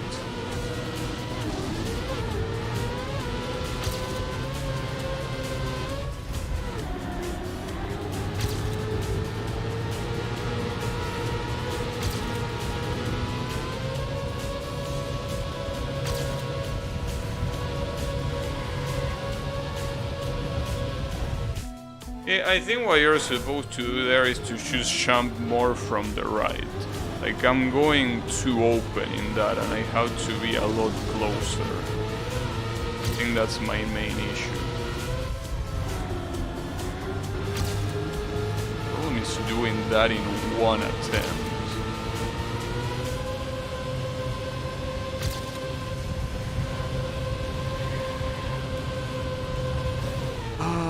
Okay, that's fine. I'm gonna... Well... no, I can't. I need speed for that. Damn it. I was gonna say, I'm gonna keep going. Nope.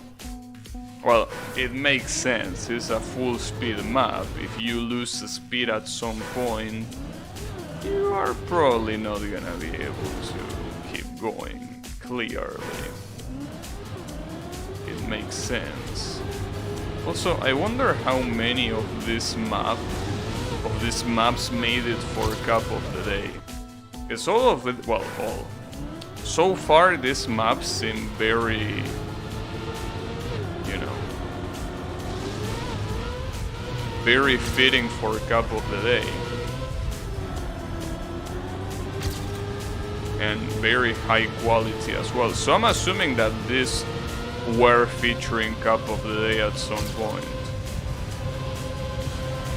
Or at least I hope, because if they didn't, then this was a complete waste not using these maps for Cup of the Day. Alright. I definitely lost time in one of those corners that I needed to, like the corner that had the tree. I really fucked up there, but in top 6 South America, so there really isn't that many people playing these maps. Because I'm pretty sure that if there were more people, I wouldn't be close to being at the top. This one is called Purple. I can see why it's called Purple, definitely.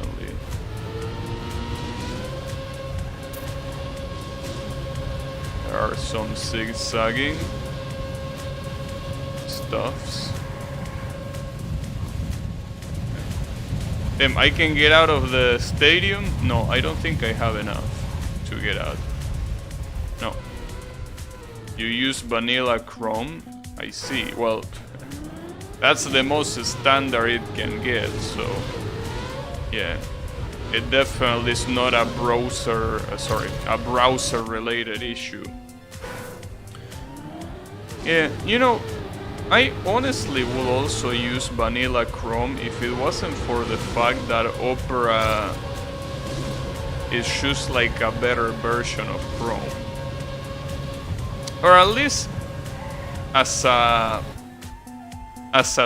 like when you install it, like obviously you can make Chrome be way better than Opera just by installing extensions.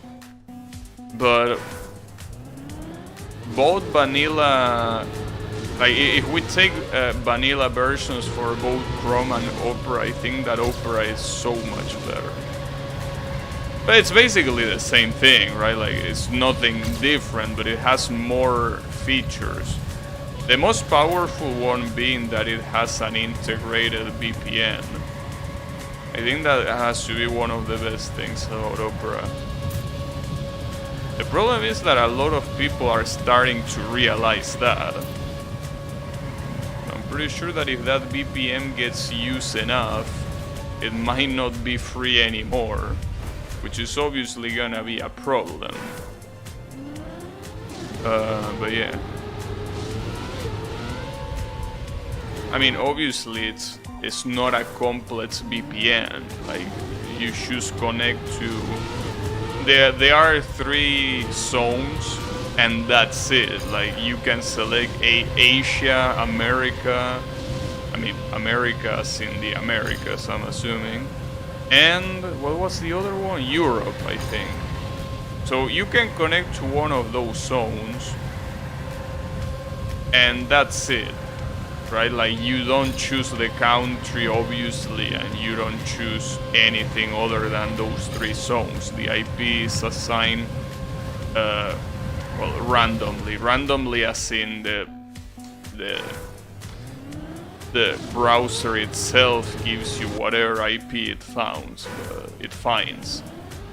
But hey, if you need a VPN for whatever reason, it's a good idea. In fact, I remember there was one time where Spain, there was a law about blocking, like,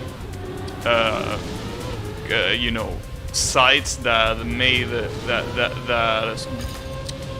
had pirated content hosted, right? And the funny thing is, what the Spanish government did, they literally blocked all the .tv domains, because they were like, oh well, if it's pirate content, then it's most likely it's gonna have the TV domain, and no important page has the TV domain, right? So they basically blocked the whole TV domain in Spain ISPs. And, well, as you will expect, that made Spanish people not be able to watch Twitch. So what a lot of those people did, until obviously that got fixed, but until then, they were like, hey, use Opera and just choose the VPN option, and you can watch it without any issues. And yeah, that is indeed the case.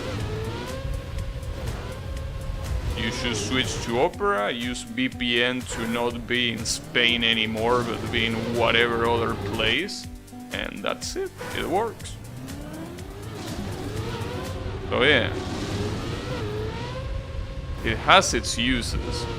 Obviously, it's completely useless if you need a specific country IP, right? Like, I don't know, you want to play Kantai Collection, and since the Japanese suck at anything that is technology related, you need to have a Japanese IP to play that game, or at least that used to be the case.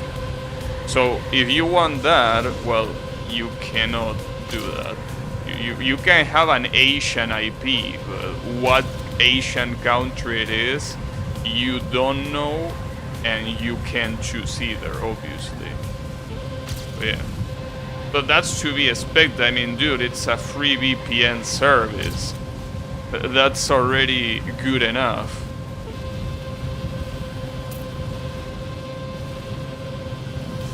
Damn, gold medal. Alright. Okay, a lot more people play this one map. I mean, it's pretty clear that this map is a lot easier to do, so makes sense. You know, good shit. That was a cool map. Maybe that was featuring Cup of the Day, which might be the reason why so many people have scores in it. This one is called Iris. Wonder if it's called Iris because... oh shit. Oh, that looks fancy. Oh, it looks a little bit too fancy to the point where my computer cannot handle it. And is there really so much shit in this track?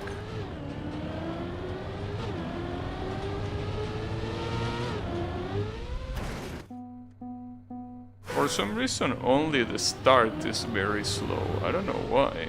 I mean, the start looks very empty, all things considered. I'm surprised it's so fucking slow.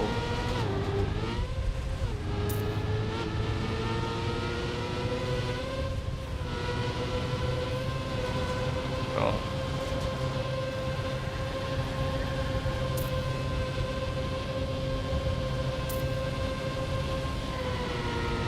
I can see... oh damn, goodbye FPSs.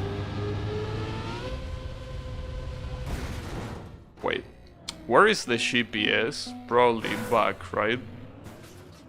No? Hey, does this truck have GPS? Damn, this truck might not have a GPS. Or maybe it's here? Hey, where the fuck is the GPS? Does it really have no GPS? Well, whatever. Well, if that's the case, I guess I'm just gonna, you know, try to see by myself what kind of bullshit it has, but it's already gonna be hard to complete it if it's gonna run like this. I can't imagine how bad this is gonna run if I enable reflections. Though I don't know if I need to restart the game for that. But wait, I'm curious. What happens if I go to reflections? Where are reflections on vehicle? If I do this, my computer is gonna blow up. Yeah, especially with a map with so much fucking light. Though I don't think it did anything, actually. Like, I might need to exit the... Well, no, it didn't. I don't think it did much. Well, that's a disappointment, because I don't need... I don't think you need to reset. I think if you needed to... No, you don't need to reset. Well, that was kind of disappointing. I expected a super slowdown, but it really wasn't that big of a deal. Or at least not that much worse than it already is. Damn it.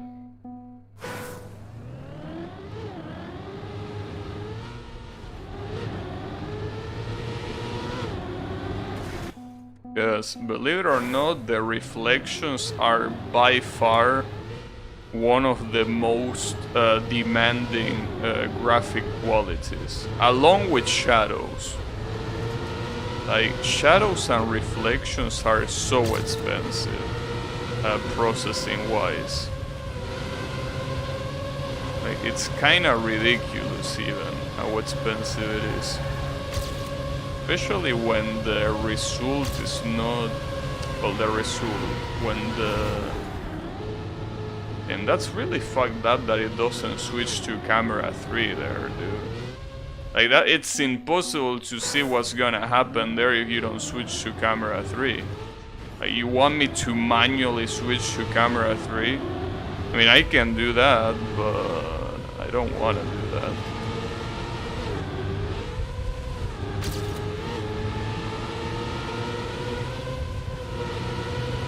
Camera 3 being obviously the cockpit view.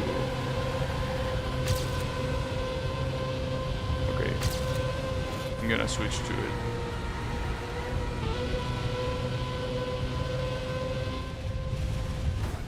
Damn, even with that almost full speed I couldn't get the jump. Yeah, but this kinda sucks, dude. Like, that has to be a forced camera 3. Like, there is no reason to not have camera 3 there. Unless it triggers in a very specific spot that I'm not running through. In which case, well, I don't know what to say, but...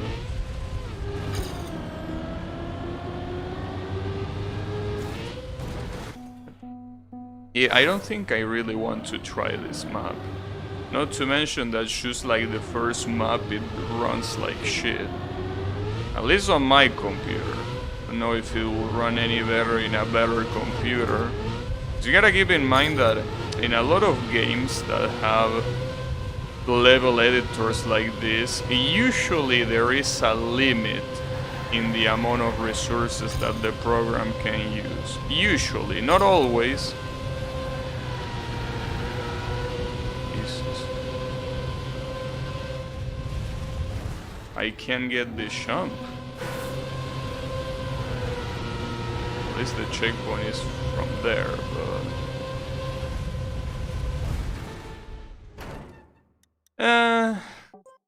fuck this shit. Damn it, that jump looks so stupid. Anyways, let's go to the next one. See, this one at least you can play it without having slowdowns. Well, obviously this is a very simplistic track, at least the way it looks, but that's not a bad thing. And honestly, if you're gonna make a fancy track like the previous one, like, at least make it look a little bit better, because that really didn't look much better than many other tracks, you know. Well, in fact, the very first track that also slowed my computer down a little bit, that track looked very gorgeous. I didn't beat it because it was hard as shit, but in terms of appearance, it looks super good. But that one? Man, that one looked okay. So if you're gonna fuck my computer up, you can just look okay, you know?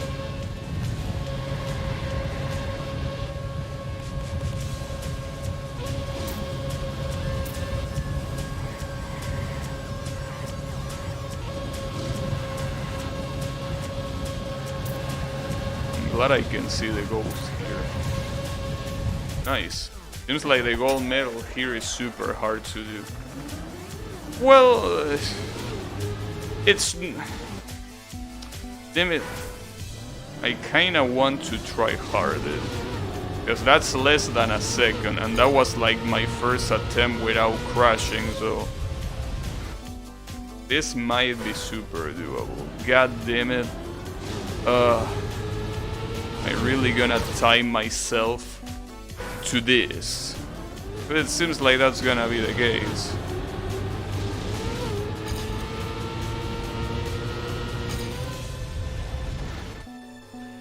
And honestly, if you fuck up these first corners, you cannot even progress the track, so... There aren't many other ways where you can fuck up, I think. Well, yeah, you can fall like that, but I mean, if you don't fall and don't crash, well, just like any other full speed map, there aren't many ways you can fuck it up. Though, there are also, I think, some lines that are way more optimal than others, that's for sure. It seems to be pretty clear.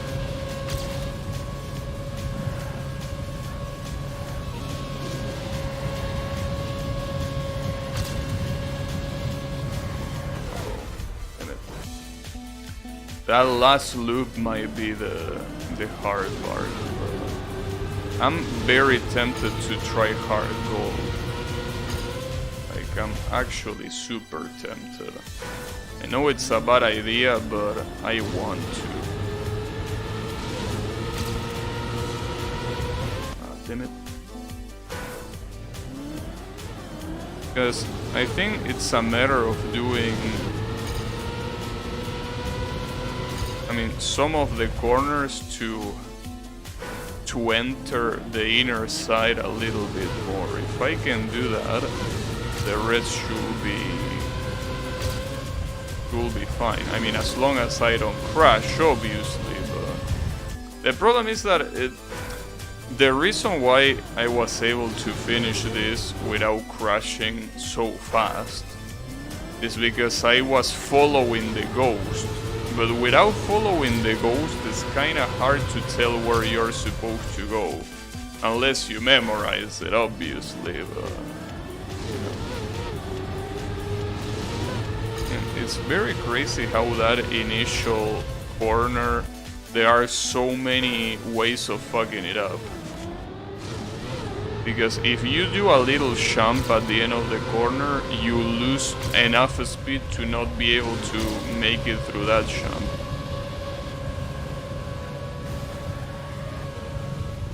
Oops. Damn, look at that. Yeah, me using Tor to avoid being related anyway to you. I heard about Tor.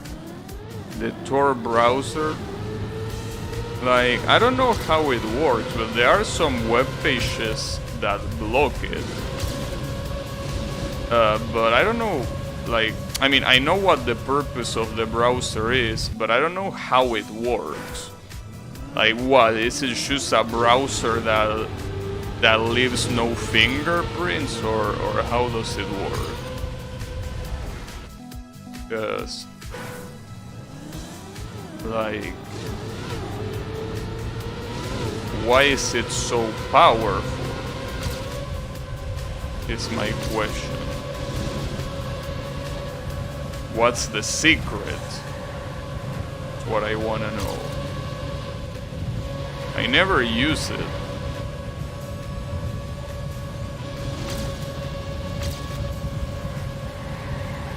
I only heard people talk about it.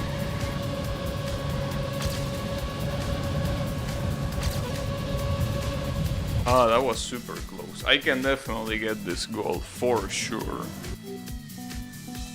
Like, in fact, I think that Tor, like, you know that there is a lot of sites that a lot of people call the deep web that are blocked if you want to access them normally, like they are blocked by the government.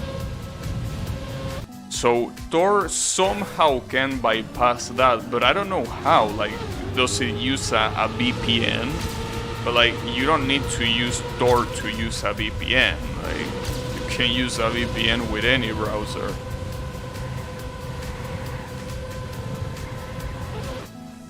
It bounces connection between nodes, so it's more secure. Bounces connections between nodes. I know what that is, but how will that make it more secure? Like, does it constantly disconnect and reconnect to like Maximum Schizos use Tails OS on a USB stick? Tails OS? I never heard of that.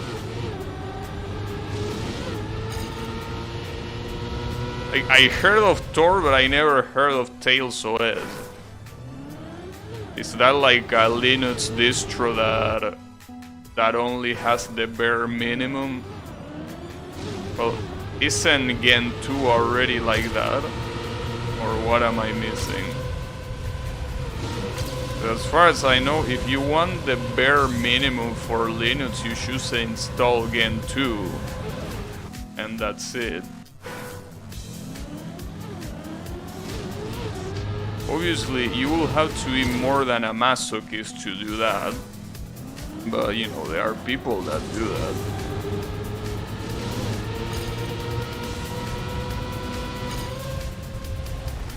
It's an OS that is designed for maximum security, Linux-based, and doesn't save anything on itself, only on RAM. Oh, so it's like, okay, I get why. So it's not that it's supposed to be an OS that has nothing, rather it is an OS that is built to behave in a very specific way. Like, as an OS, it's just, you know, it's not bare bones as Gen 2 is, it's just specific purpose.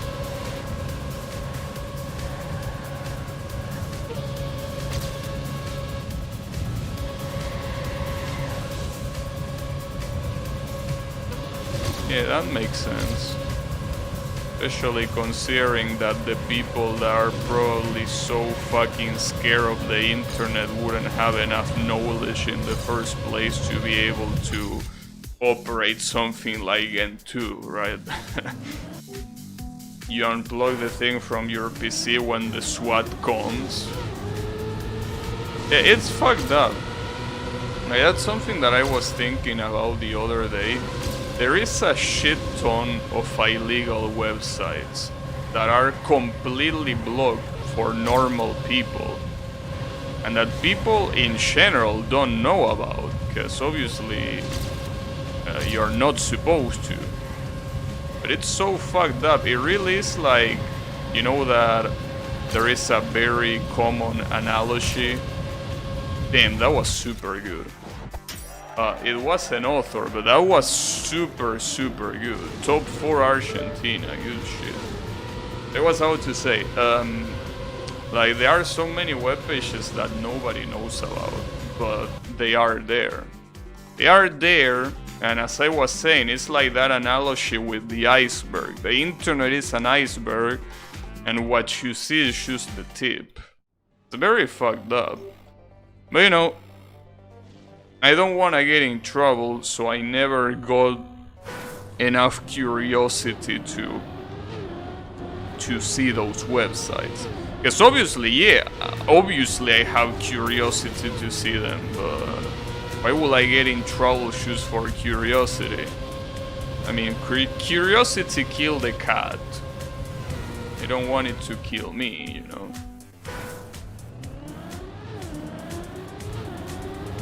But yeah. Well, I mean, obviously, that's just natural. People are curious. But yeah, if being curious means getting in legal trouble, then I will pass.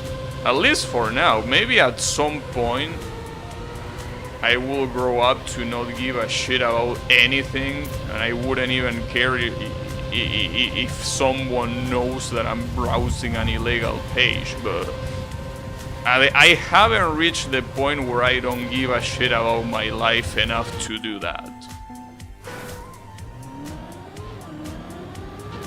Well, I mean, the iceberg analogy works not in size. Yeah, I know that the deep web is not as big as the submerged part of an iceberg, but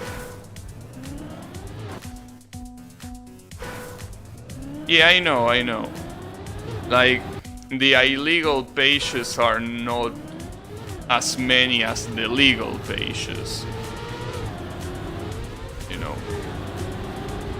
But I mean, the analogy as in, you know, what you see versus what you cannot see. Not as much as the size of the iceberg itself, but rather that there is an interesting amount that you just don't see. But yeah, as I was saying, as much as I could be curious, I don't want to risk my life just for curiosity. Like, again, I haven't gotten to that point, and I hopefully never get to that point of not giving a shit at all. Because, I mean, if you don't give a shit about what's gonna happen to you, you're gonna be like, yeah, I'm gonna do whatever I want. I mean, I don't give a shit about the consequences, right? But I'm not like that. Yet. And I hope that still stays like that. But I mean, think about it this way. Someone that is super old... Like, imagine someone that is super old, that lives alone, so it doesn't have anyone but himself to endanger, right? So obviously if it had a family, it wouldn't be a good idea. But like, imagine a very old dude with being alone. I really doubt that that guy gives a single fuck about what happens to him, especially if he knows that there is not much left for him to live for, right? Like if if he knows he's super ill and he's about to die, I really doubt that that guy really gives a shit about something like getting caught browsing illegal web pages, right? But yeah, I'm thankfully quite young for now.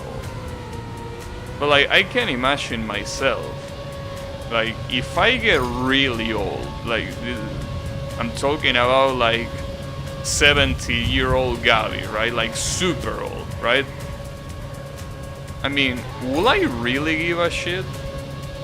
And also, assuming that I wouldn't form any family, which is the most likely scenario, like, will I really give a shit about browsing illegal pages? I mean, at that point, I'm almost at the finish line. What will the difference be, right? Dark web is part illegal stuff, part honeypots, and part weird shit. Yeah, I know. But it doesn't matter what it is, I just don't want to risk it, obviously. But yeah. Honestly, thinking about yourself when you're 70 years old, it's not a very smart mentality, because you don't even know if you're gonna reach that age in the first place. Like, what if tomorrow a meteorite falls in your head? I mean, sure, that's very unlikely, but hey, it's possible. Well, a better example will be, what if a car runs you over, right? That's more likely to happen. So, what if that happens? Like, you're here worrying about what you're gonna do at 70 years old? Don't even know if you're gonna go that far. So it's nonsensical to think about that now. But I'm just saying that in that hypothetical situation, I doubt that I will give enough of a shit. You know, it really is something that it's impossible to know, so.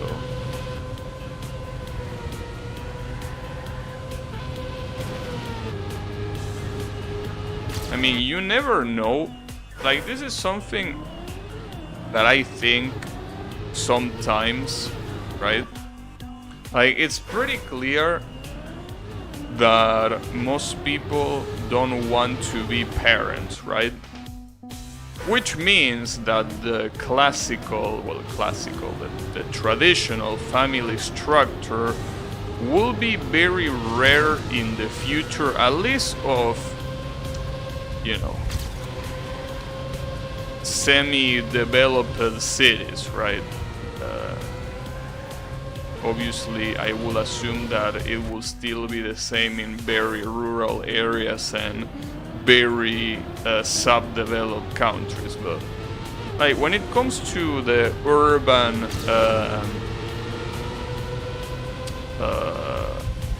landscape, right, or whatever you call it, like, I think that it's very clear that the traditional family structure is gonna become less and less common. So I was thinking, like, maybe the family structure will change at some point. Like, what if the people that you live with, instead of being family, they will just be either friends or people that you work with? Like, that seems like a very likely future. That in the future, instead of living with your family, you will just live with people that is strategically optimal to live with, right? Especially because I will assume that in a lot of cities the population will also decrease quite a bit, right? So I think that it's not crazy to think that in the future, what you will consider family will not really be your actual family. You know? Well, that already happens, actually. Like, I know that there are some people that already live with their friends, and that's it. Like, they don't live with their actual family anymore. And they don't live alone either. That's always interesting to think about, I think. Like, thinking about how the future will be. Because there are so many things that 50 years ago were unthinkable, right? The internet being the biggest example. So, what might sound ridiculous now, like, for example, what I'm saying, I don't know. I feel like that could become super common in the future. Like, maybe there will be even applications, like, you know, mobile applications that, just like Tinder, you find people, but instead of finding people to date, you find people to live with. That will be Like that sounds weird now, but I don't know, dude. That seems possible. I mean, doesn't seem super likely, but it could be. I don't know.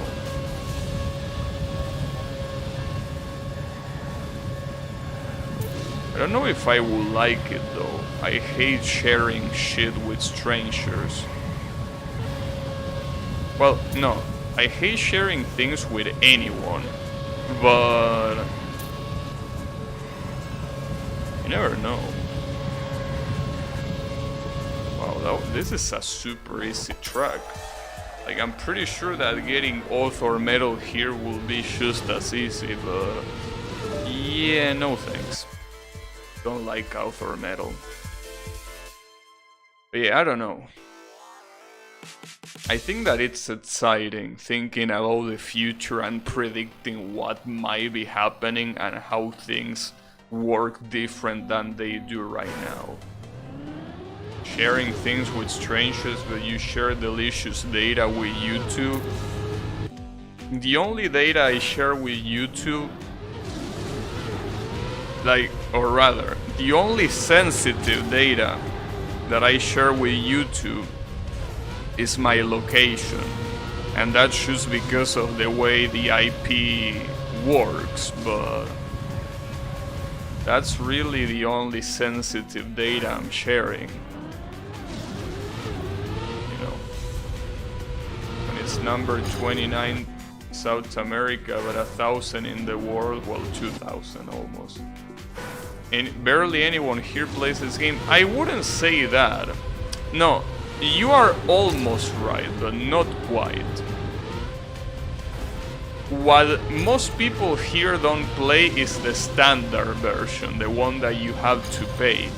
What I'm pretty sure a lot of people play is the free version, the starter version. The starter access that gives you access to the current campaign and rank mode. I'm pretty sure most people here play that because it's free, obviously. So yeah, that's the most likely scenario. Because obviously these maps that I'm playing here, if you don't have the standard version, you cannot play them. So I think that's what happens. Like, I'm pretty sure that if you go to the official campaign, which is the one that people can access to no matter the access you have, you will see a lot more South Americans there. Yeah. Especially because I'm pretty sure that a game like this is not very easy to pirate, because it's obviously a game that is constantly checking for servers and shit. So I don't really think this is something that you can just easily download, right? This is one of those games where you need to be constantly online, so...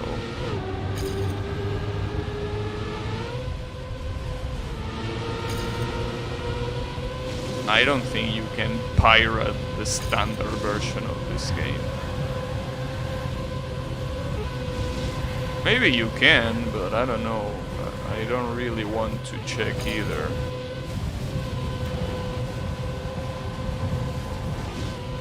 Oh, that sucks. Damn, that's not even the end. I read the Tor article on Wikipedia and what I found is Bad Apple Attack, a deep web Toho hijack. What the hell? Fucking Toho fans. They never learn.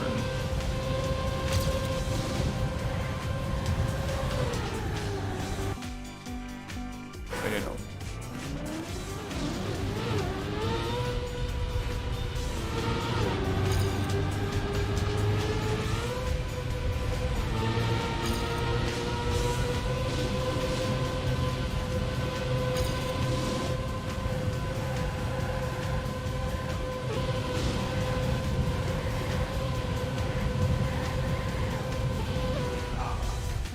And a lot of these loops, when you get out of them, they get very hard.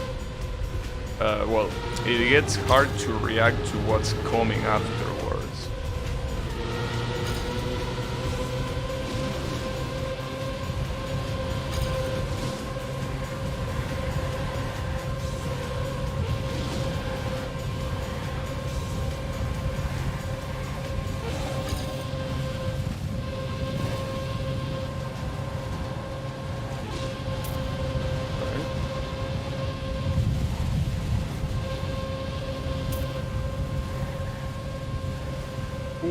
that was super close. Oh, fuck me, dude. That was the risky finish. I didn't know. I thought it was the same in every single one of them, but no, they were different. Damn it. You suck of shit.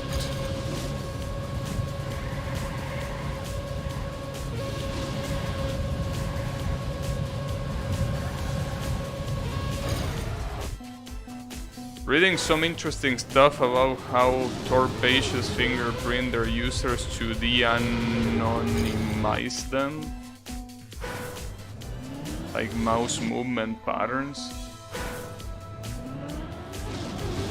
Wait, what you mean Torpacious? Oh, Pacious. Wait, what? How Torpacious fingerprint?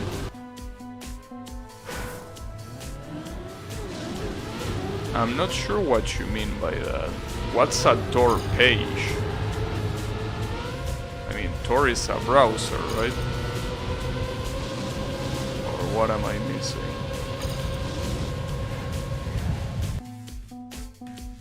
Honeypots? Oh, okay. So, pages that are expected to have Tor users.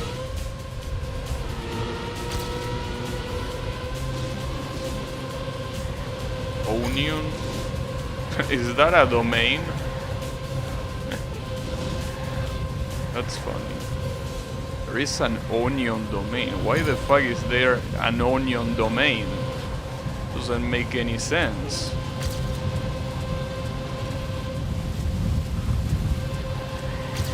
No. Okay, I'm fine. So that guy goes for... Wait. He went, but that's... Is that the risky finish? Because he fucked up at the end. Well, I don't care, I got gold. Give it to me, bitch. That was crazy. Onion is the domain that is used by these web pages. Interesting. I don't know why onion though. What about the onions? I hate onions. Well, I already say that multiple times, but yeah. I find onions to be disgusting. And I remember Yami calling me a pleb for that.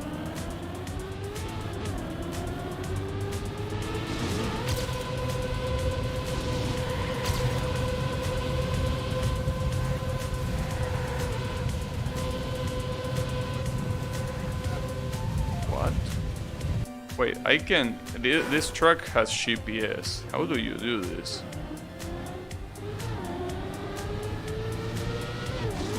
You need Tor for onion because it has many layers. Oh, that makes sense.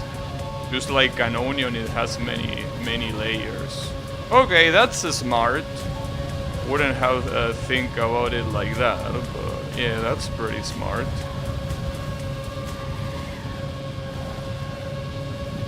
I think that there are more things that have multiple layers that are more appealing than a fucking onion. Or has multiple processes that bounce the connection so it reaches you.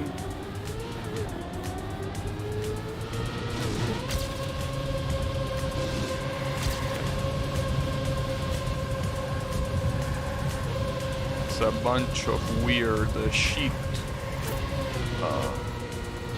Well, then again, the gold medal here fucked up at some point in the track, so I can take advantage of that.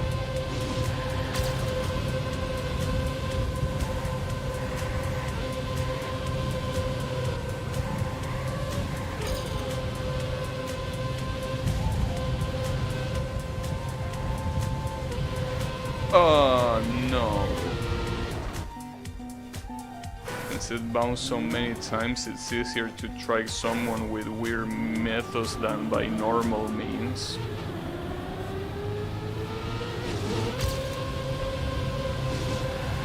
Well, I don't know about tracking, but it's definitely harder to detect someone that is behaving normally. I will assume, in their connection patterns.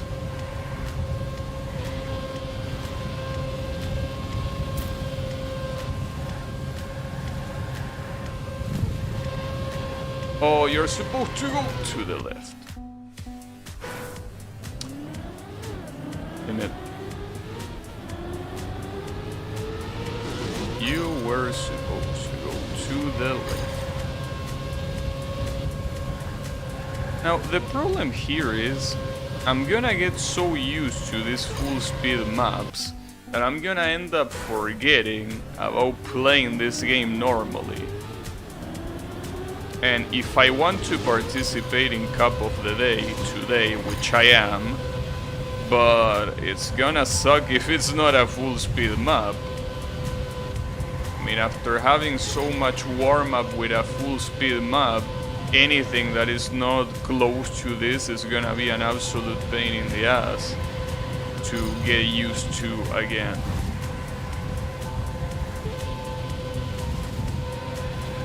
Wow, my speed didn't go down. Wait, what? I was pretty sure there was one place where the GPS completely overtook the gold medal. And I didn't see it. I kinda want to see GPS again. If I don't do that, I don't think I can surpass the goal here. I think that specific one. Yeah, okay, I'm gonna check it just in case, but I think that one corner, the GPS just went straight to the inner side and completely cut the acrobatics. Let's see. He still goes super fast, but yeah, I think it's here. Yeah, so the guy goes very low, which allows him to avoid the champ and then obviously goes for the risky finish. Do you like tomatoes on burger subs? Not really. But it depends, dude. See, I usually don't like tomatoes, but the thing about tomatoes is that a lot of times they are not perfectly red. And tomatoes that are not red suck. They are so nasty. Like, if they are even just a little bit green, they are absolutely nasty both in texture and in flavor. So if the tomato is 100% red, then I don't mind. I wouldn't prefer it, but I wouldn't mind having a super red tomato in either a burger or a sub. But it has to be super red. If it's not red, no way.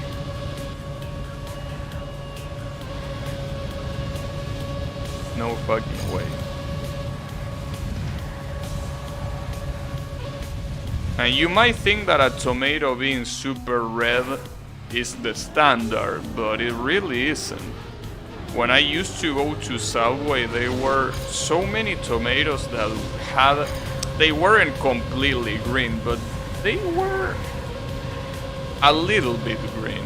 And that little bit of green was enough to make it nasty. So yeah, to answer the question, as long as the tomato is super red, I don't mind. Burger without tomato and lettuce should be illegal? Yeah, but that's as long as both things are top quality. If the tomato or the lettuce is shitty, then they are not gonna add anything good to the burger.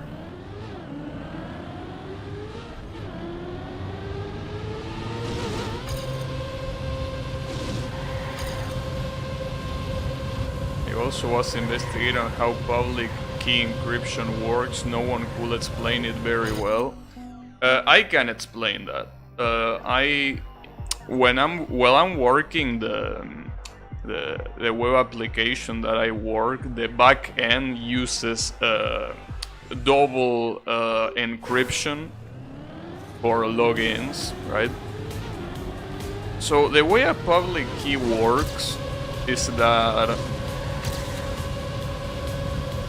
you know, you are supposed to encrypt something with the public key, but that can only be disencrypted with a private key.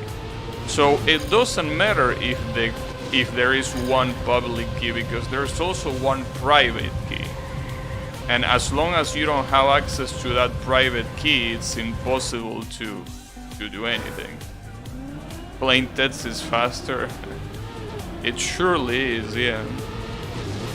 But yeah, that's how it works. Obviously, when there is a public key, there is a private key. It's a pair of keys. The algorithm could be anything, well, anything. Could be anything that supports that technology, but the point is that, yeah, the one that encrypts has the public key, and the one that disencrypts has the private key. That's pretty much how it works. Nothing more, nothing less, basically.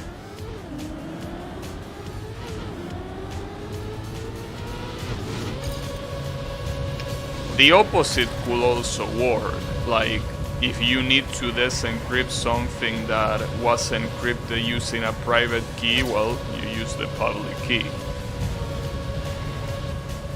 That way, you make sure that the encrypted content that you are receiving was emitted by the entity that claims to have to emit the whatever encrypted shit is, you know.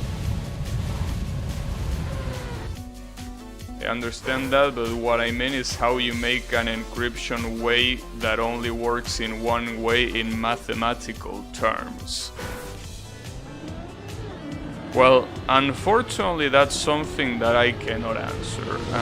My knowledge is not good enough for that. That's very, well, it's not very low level, but it's low level enough that I don't know. So yeah, Yami might explain it to you, because he obviously has more computer knowledge than me, but yeah, I don't know how it works mathematically. I just know that it works.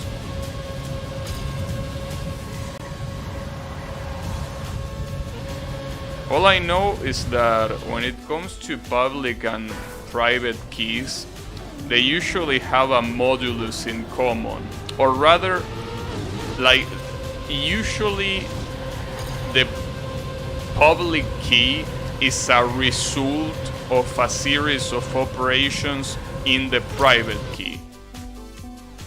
Like, I know that modulus is involved. That's all I can tell you. I know that modulus of something is involved. How does that modulus work, or how is it applied? I have no idea. But then again, I'm pretty sure you can Google that very easily. And if you don't understand it, it makes sense, because it's a very complex concept, you know. Like, you're not supposed to understand it as a normal person, right? Yeah, magic. But yeah, I mean, don't worry if you don't understand it. It's natural. Or at least if you don't understand it, like, on the first read. But we are talking about some top security method, right? We're talking about something that is used by super important shit. So you not understanding the way it internally works makes sense. I mean, obviously it doesn't mean that just knowing how it works you are an absolute expert at the subject, but It's definitely not just simple calculus. Or, well, I guess that depends on what you categorize as simple calculus, but it requires a little bit of studying. And that shit is... I still haven't gotten a single time on this track. Like, I really have to stop trying to get gold here and just try to get silver. It's such an easy track, but I'm not finishing a single time because I always fuck it up in the end. Come on, bro, finish this shit, god damn it. What you waiting for?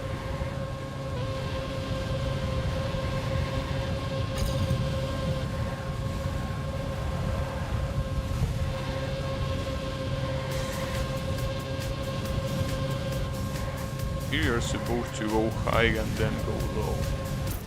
Look at that. Yeah, I don't think I can get... gold. I don't know how the author metal does this so fucking well, dude. It's just... like... that definitely looks like magic.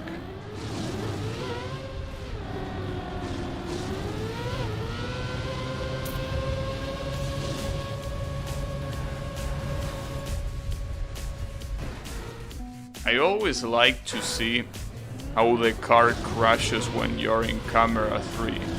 It looks so stupid.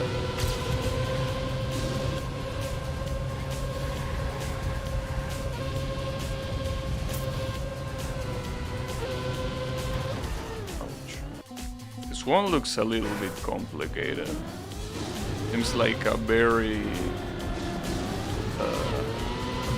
thin circuit. It's just based on prime factorization being a very difficult or complex problem for computers. Prime factorization. Wait, what you mean by prime factorization? Aren't primes supposed to be numbers that you can divide for? How will you factorize it? Unless factorizing means something different than I think it means, which might be the case. At least for what I remember from high school, factorizing was like just finding... Well, I don't think it was even high school, I think it was middle school. But it was just finding the, you know, a way to, like kind of to make a summary of the number through arithmetical operation. Basically take two extremely large prime numbers and multiply them together. Oh, that's what you mean. Very difficult to get those original two primes. Okay. Very big primes. Well, that makes a lot of sense then. So yeah, obviously if you multiply two primes by each other, you clearly get a number that is not a prime. So that way, the logic is that you have to find which were the primes that allow that multiplication to happen. Interesting. Thanks, that's very explanatory. Like when you put it that way, it's pretty easy to comprehend. It will change a bit when real quantum computers come into existence. Well, there are some people that I mean, I'm pretty sure this is shit poster, but there are people that say that quantum physics are bullshit. But then again, I don't know anything about physics, much less quantum physics, so I don't know what you think of that statement.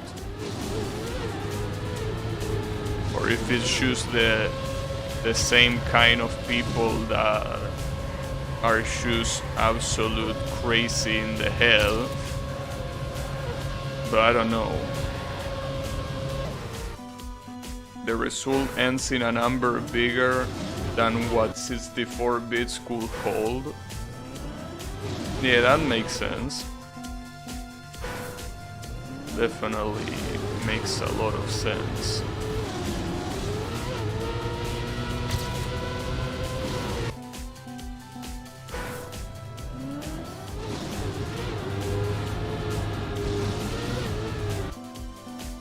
But yeah.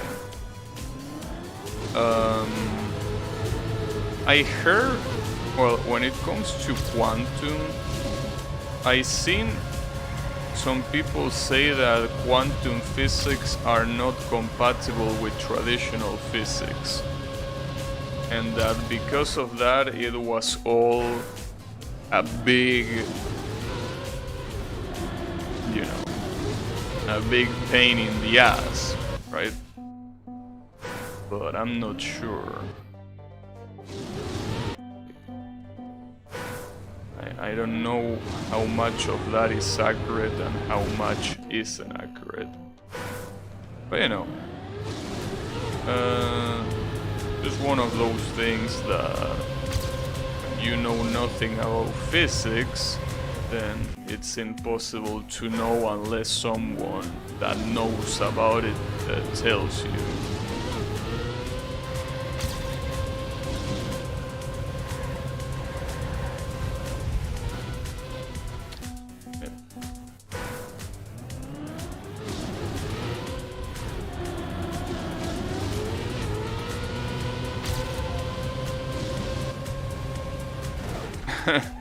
Went straight for the fucking pillar. Good shit. You're supposed to go that way. Also, this track is proving to be a little bit difficult. I already expected that, but damn. It's becoming quite a problem. Well, that's a huge speed loss, but I don't think that's that bad of a thing. They probably will be able to see the... Well, no, never mind. I need enough speed to do that corner.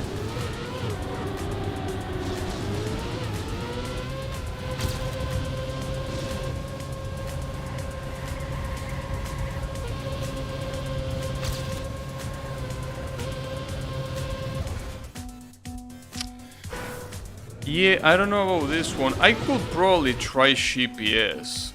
Yeah, that might be a good idea. Let me see GPS here.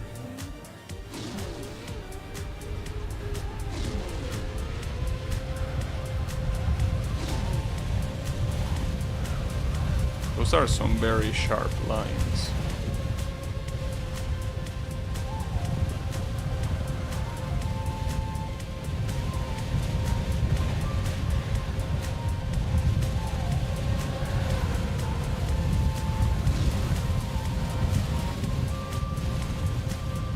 That turn is super fucked up. Yeah, I don't know if I can do this one. There are a lot of fucked up things about this track. Yeah, and there is no way. Like, there are so many things to remember here.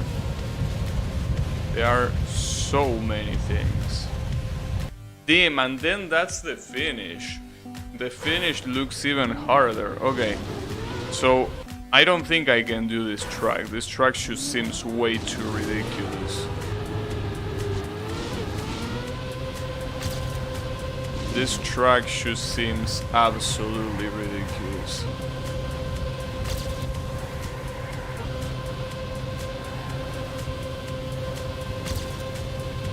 Oh, okay. I don't think I can do this one. It's just way too hard.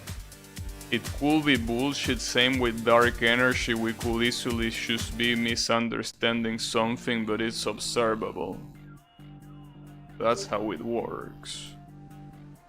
I guess when you go so much into theory territory, I guess sometimes it's very easy to misunderstand things because it's hard to have a practical representation, right?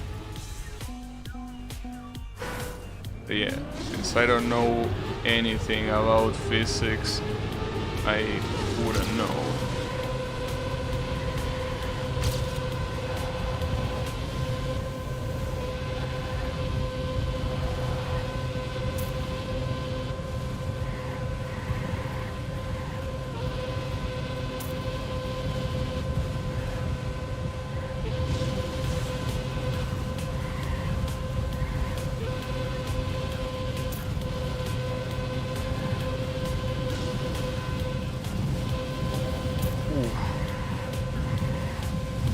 Oh, that sucks. Damn, that's a shame. I did so well. Like, I'm actually surprised how many of those turns I... And that was almost one of the last turns. God damn it. This track is super easy. I'm really surprised that I was able to almost beat this in like my second try. There was also that thing about weird quarks, that when they touch other particles they become weird quarks too. So if one particle touch Earth, it could all become weird quarks like the plague, but in a molecular level. Yeah, I remember when I was a kid. Well, not when I was a kid, I guess when I was... No, when I was a kid, I was like 12-year-old, that's a kid. So when I was a kid, I remember that thinking that the slowest possible thing to exist was an atom, right? And then I remember like one of my classmates telling me that he watched a documentary and he told me that, hey dude, it turns out that atoms are not the smallest thing possible. There is this thing called quarks. And I was like, what? And yeah, apparently they were a thing. But the school didn't teach you that yet. Luckily, weird quarks only seem to be able to exist in neutron stars. I don't know. But yeah, I do remember that when I went to school, they still didn't teach quarks. The furthest that they went was into atoms. Quarks did not exist, or rather, they were already discovered and shit, but they didn't made it to the academic plan. Mine didn't teach quark either. Yeah, I'm pretty sure most people that grew up in the 90s, well, grew up in the 90s. I think it's more accurate to say that went to school in early 2000. Well, early and late 2000. I'm pretty sure a lot of those people never heard about quarks, unless you are from like a super developed country that is constantly updating the study plan for schools.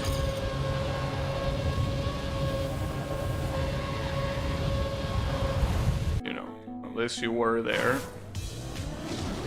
is no way.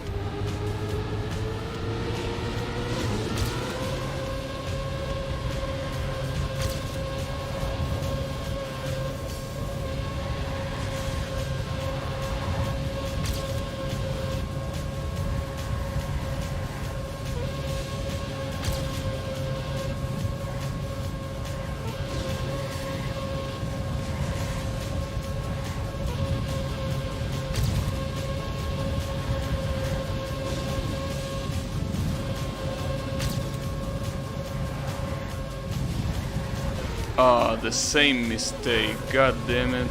All because of this fucking dirt. And it doesn't get any easier afterward. Like, even if you can get this part, the part that comes here is just as hard. If not more. Because here you're supposed to go high and then low. But here you're supposed to turn left. Okay, yeah, no, that doesn't seem that hard. Okay, let's try that. Ah, damn it, there you go. Let's try that, but for real.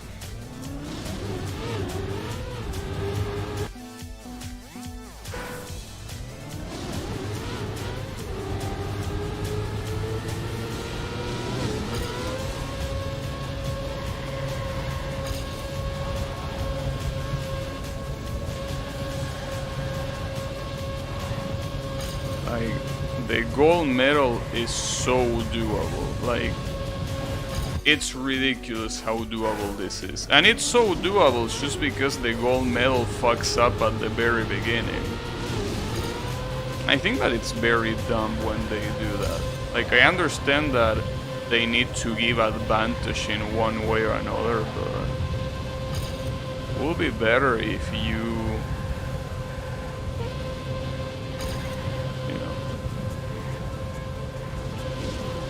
make something slower at some point instead of just fucking up like that.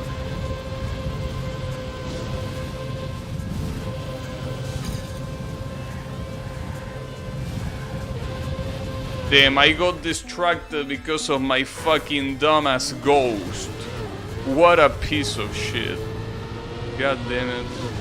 Honestly, I think that disabling ghost here will be the best idea. Because I don't need to see the gold medal, and I don't need to see my dumbass ghost either, so I think disabling ghost here will be the best idea.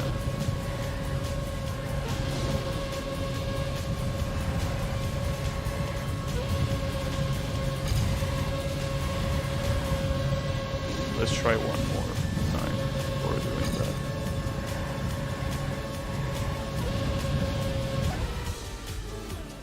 I don't think I can blame my ghost there, but I'm still disabling it. I'm still disabling it just to avoid issues that can be very easily avoided, obviously. Now the issue is, can I get this gold medal before Cup of the Day starts? Because Cup of the Day is about to start. And still don't have this, even though I only need to not fuck up the last checkpoint. That's true, but can I do that? That's harder than I think it is. Like, you're supposed to be in a very particular spot. It's so fucked up. I'm actually offended by how accurate that has to be. I probably need to be in that slope too, because if you go low, you end up crashing like that. Yeah, you need to be on that slope. One relatively easy way to think about it is that we can link or entangle two particles together so that they share state. An action such as observing one of them directly changes the other to match. This happens at much faster speed than light. I don't particularly think that that makes that easier to understand, but you know. Because the problem is that I already don't have a very solid foundation on how particles work, you know. So a little bit hard to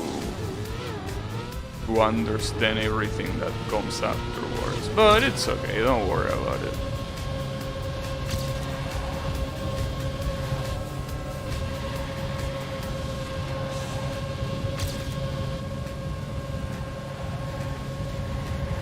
Ooh, that, I'm not sure why I'm getting so close to death in that particular corner.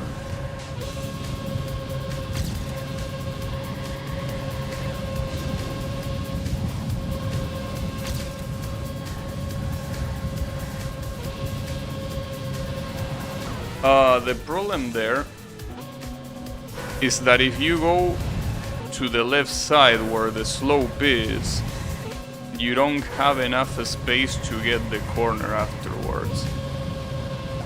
Because you're in dirt. If that was asphalt, you could turn to the left super easily. Well, no, it depends. I got bronze medal. But no, I'm obviously not satisfied with that. Like, this gold has to happen. I can't leave this one without gold.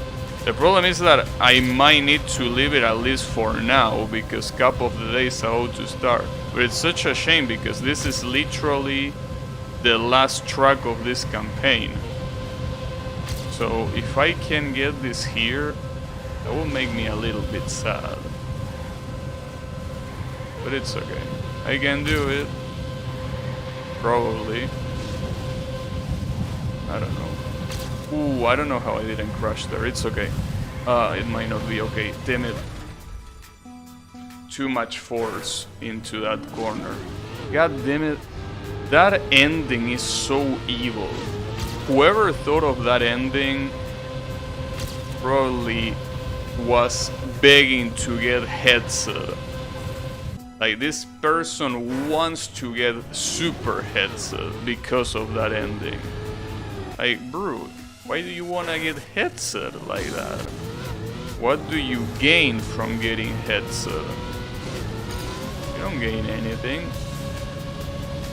Well, not anything good. You get a heads. Yeah, but...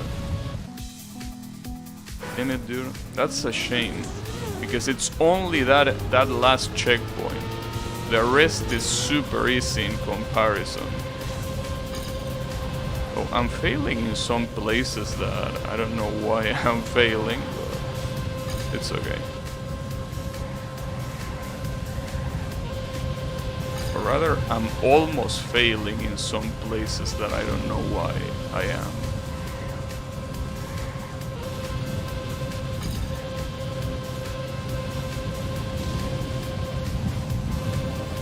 I always think that I'm gonna fail that jump. I end up getting it anyways. Damn it, too much to the left that time. Dude, you have to be so perfect in that turn. It's ridiculous. How perfect, how on point you have to be for that last checkpoint. I don't get it, dude. It's... What I don't get is how it's so much harder than the rest of the map. Because it's way harder than the rest. It's super fucked up. Unfortunately, I don't think I can get the gold medal now, because Cup of the Day starts in 1 minute, so... Yeah, I don't think I can do it, unfortunately. I'm gonna do 3 more attempts, including this one. And if it doesn't work, well, tough luck, but I need to go to Cup of the Day.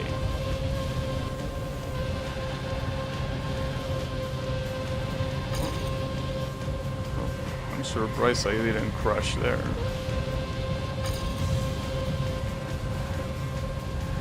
I also lost quite some time there. I don't think that's enough time lost to not get gold, but it's a considerable amount of time.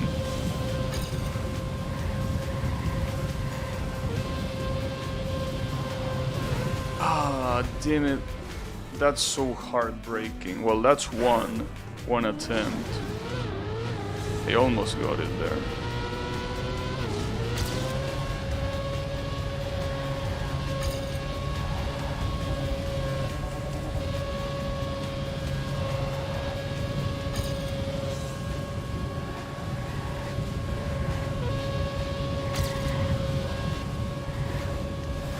Ah, really? You're gonna die there? Ridiculous. That's 2, so this is gonna be the last one. God damn it, I really wanted to get gold here. Well, I mean, after Cup of the Day, I could try getting gold, but I mean, after Cup of the Day... That sucks. I can definitely get it though, but can't be right now. Alright, so Cup of the Day. Let's do it. Qualification. Wait, the qualifications have already started? That fast? We'll be long dead before any of it makes sense. You mean quantum physics? I mean, it's the way it is. But you know, it's all too boring for me anyways. Physics and shit. Wait, let me disable the opponent ghost. Okay. Isn't this giving me less time that it usually gives me to qualify? Like, doesn't it usually give me 10 minutes? Oh, because I'm a moron. I'm looking at the wrong clock. I was looking at the time I stream instead of looking at the hour, which is the clock I should have paid attention to. God damn it. Well, that sucks, because that means 4 less minutes to practice. Well, to practice and to actually qualify. So, that's gonna suck, but I mean, we still have time. Just not that much time. The problem is that after doing so many full speed maps doing this shit, it feels weird.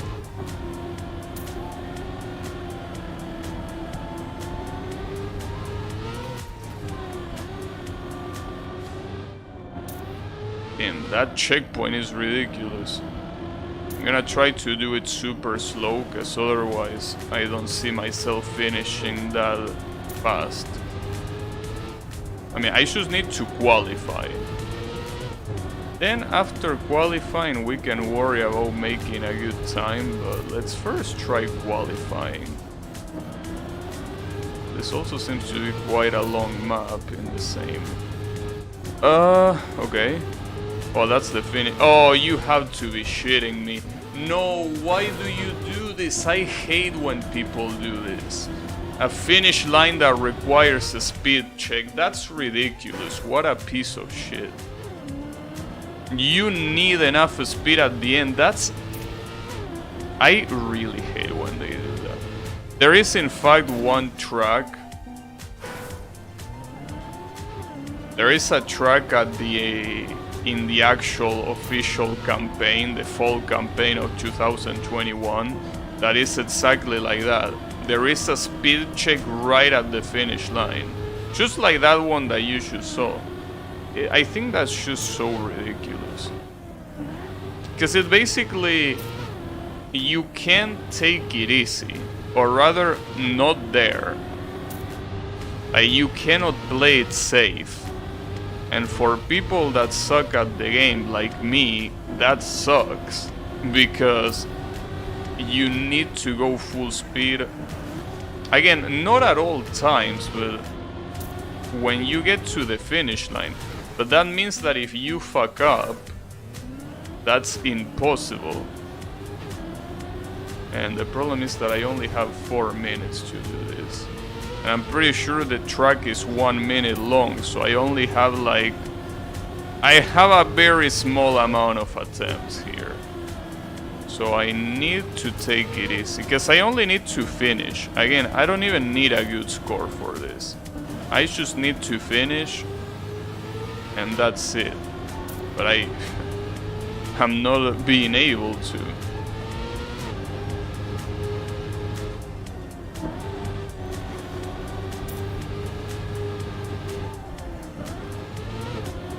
I also don't think it's a good idea to go to the right there. But can I even get enough speed without going to the right? At least I got it. Alright. I'm pretty sure this is division... Well, 240... That's division 4. Well, that sucks. But, you know.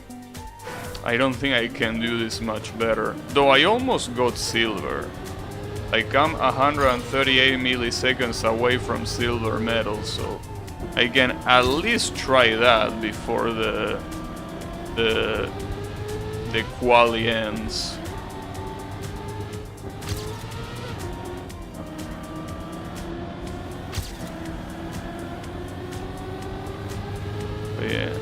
it's a nightmare to do this track fast. Well, it's a nightmare. Well, that's kind of an exaggeration. It's not really a nightmare, but a little bit of a pain in the ass to do this. To do this super fast. You have to be shitting me. The only good thing is that this really feels like it's the kind of track that a lot of people are gonna fuck up. So the good thing is that I'm most likely gonna get in a good position just out of survival.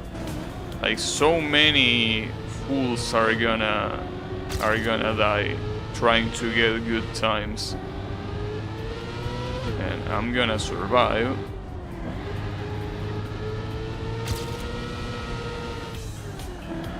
The question is how long I'm gonna survive. Because it's not like this is not hard for me. Like, this is hard for me. Though I think, at least I got the silver medal. I think that on that finish, what you can do is... wait. Oh, this is GPS. Well, I guess watching GPS will be a good idea. Wait, why is it all distorted? Well, that's weird. For some reason, everything is super distorted. Is this intentional or what?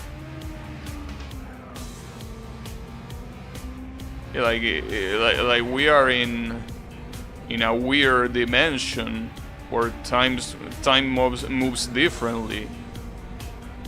So he drifts in 2 of the corners, 3 of the corners, 4 of the corners.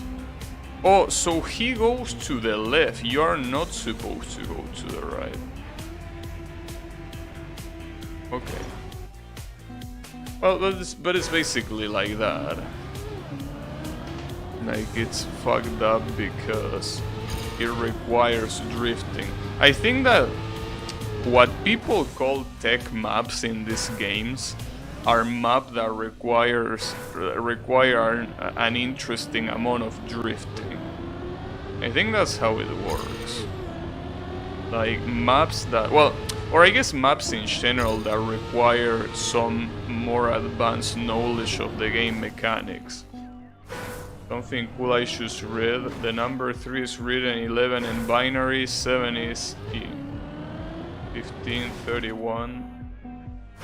Wait, what's cool about that? I don't get it. What do those numbers have in common? I mean, well, all of them except 15 have the common thing that they are prime, but 15 is not prime. So, I don't quite get what's cool about that.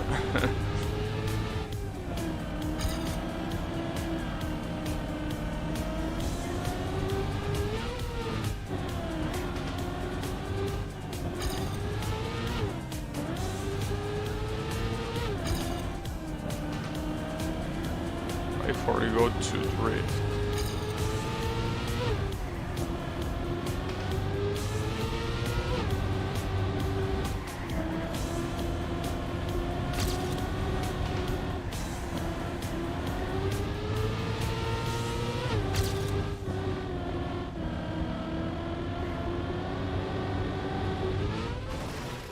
Damn, even going against the slope is not a guaranteed finish.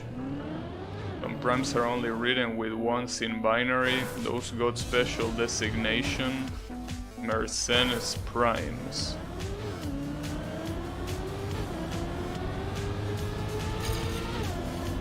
Interesting. But yeah, in that particular set of examples you gave, 15 is not prime. In fact, I will say that there is a very big portion of the all 1 binaries that are not prime. And the first one I can think of is 255. That one is not prime. The one that will be 8 ones. Then you have 63. That one is also not prime. Well, I think 63 is another one, right? Yeah, 63 is another one. It's not prime. And then you have 127, which I think it is prime, right? 127. Yeah, 127 might be a prime number, unless you can divide it by 7, which I doubt. That's prime.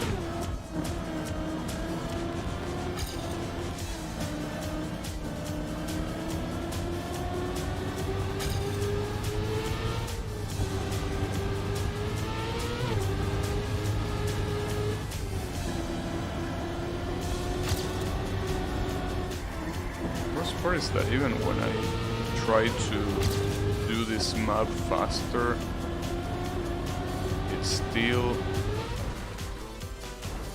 And this is gonna suck. Apparently the biggest one yet is 2... a very big number, basically.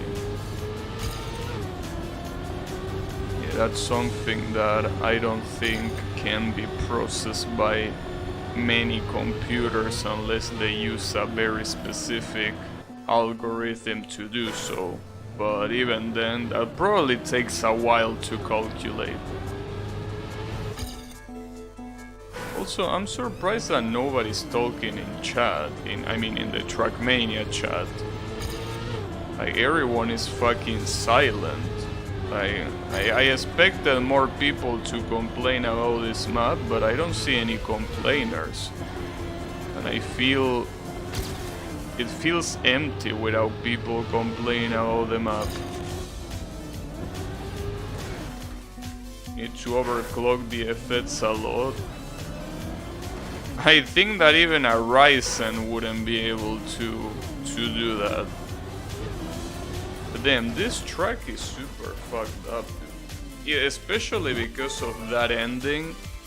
I'm pretty sure that I won't be able to survive much at all.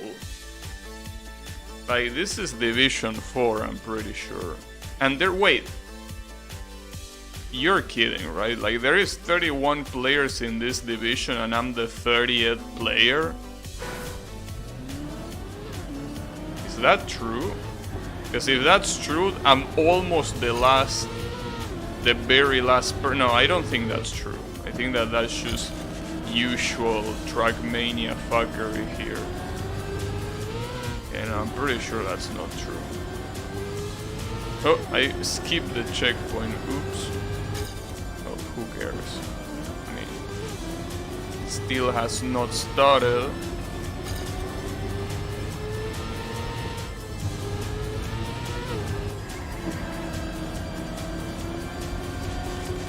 Takes a long time for the fucking server to start, though. You please start. I'm getting... oh, there you go. Oh. You gonna get the filter? I don't know. I mean, I'm pretty sure this is Division 4, or maybe even Division 5. Well, I'm pretty sure this is the last division though, because you can see that there is only the Division 5. So this is most likely bottom division. Like, this is more than likely the bottom division, because if it wasn't the bottom division there will be 64 players, but there aren't. So this is literally the worst division you can get into. I don't know how I did... no, I do get how I did this so badly. What I don't get is how so many other people did this so well. That's what doesn't add up. How the fuck did people did this so well? I feel like this map is... I mean, it's not super hard, but I don't think this is an easy map. Yet so many people did way better than me. I don't get it. Because a lot of other times, in maps that I think are even hard. Well, yeah, I guess you could say that they are even harder than this. I remember getting into better divisions. Wow, well, if I crash like that, it's gonna be tough. So basically,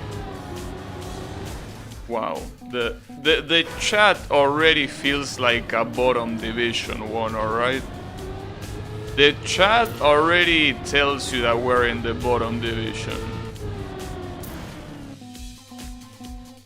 Now, the real question is, because this is something that I still don't know if the game has any way to prevent. How...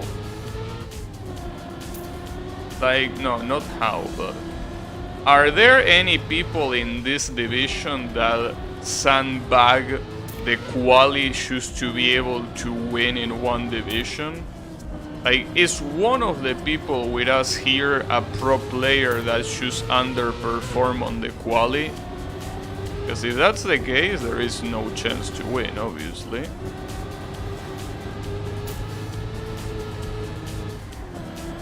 Yeah, I just don't get it how everyone was able to do this track so well while I have to suck so much. Look, I can't even get smurfing. Yeah, that's the term, smurfing. Well, no, I don't think smurfing will be the term here. Because smurfing will be using an account that is not your main. I don't think smurfing will count if you just underperform. That's just sandbagging, right? I will assume. Though I don't know what the actual definition of smurfing is, so maybe it still counts. Well, let's get filter. This is also gonna be a way shorter cup of the day than usual because there are 30-something players in this division. Not to mention that, you know, I'm probably gonna be eliminated as one of the first, so... Well, that's the good thing about having the warm-up round. Let's see just how bad we are in the scope of things. How bad is this gonna be?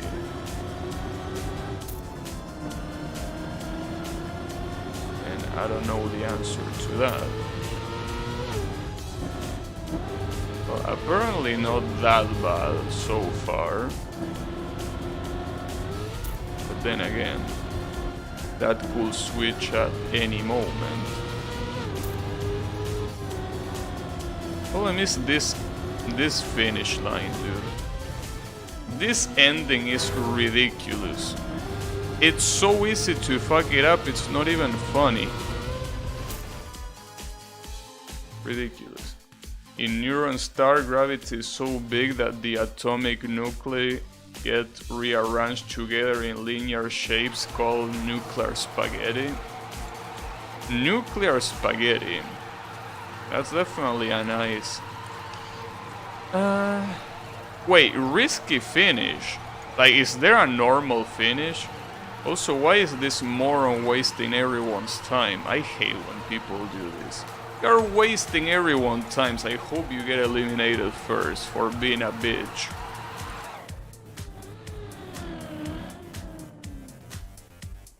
Alright. Yeah, but I don't think that's a risky finish. Like, I'm pretty sure that's the only finish.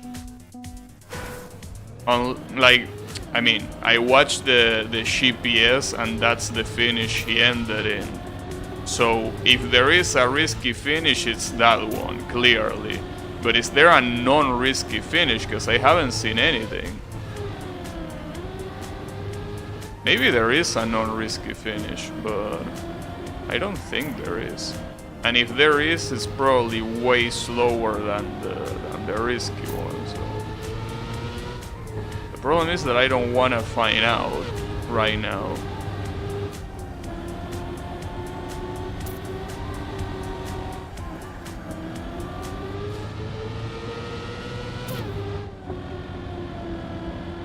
Oh yeah, there is. I just realized it's right here.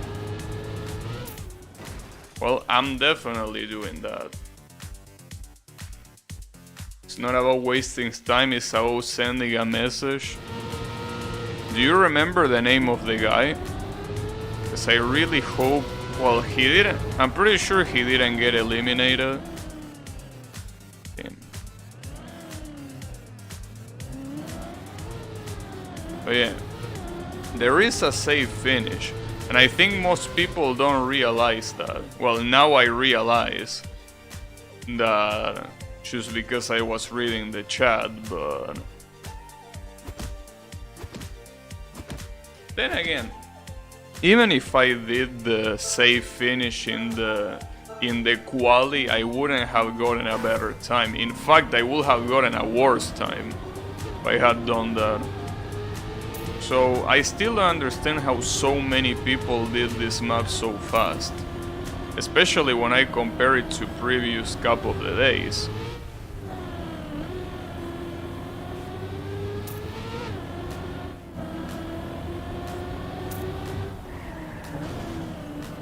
That doesn't matter. Like, we are still at a point where people are gonna massively fuck up, so don't worry about that bonk there. That really doesn't matter. In fact, I could say that I could try going for the risky finish, and it wouldn't matter if I get it or not. I got it though. Official Bertul, that was the name? Oh yeah, he's gonna be eliminated here. He didn't even finish. Well, get fucked for... That's karma. That's karma for being a bitch. See, if you weren't a bitch, maybe you would have survived until top 16, which is not much, but it's better than what you got. But you had to be a bitch, so you were just tempting fate. You don't want to tempt fate, because when you tempt fate, you're gonna end up getting fated. By fated, I mean fucked by fate, obviously.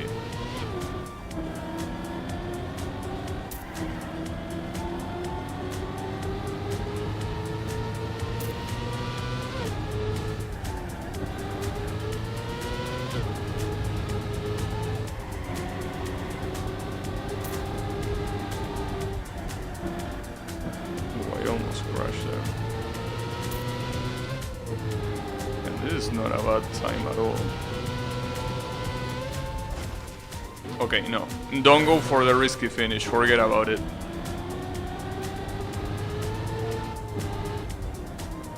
Oh, I'm eliminated. Damn it. I shouldn't have went for the risky finish there. Well, that's what I get for going with the risky finish.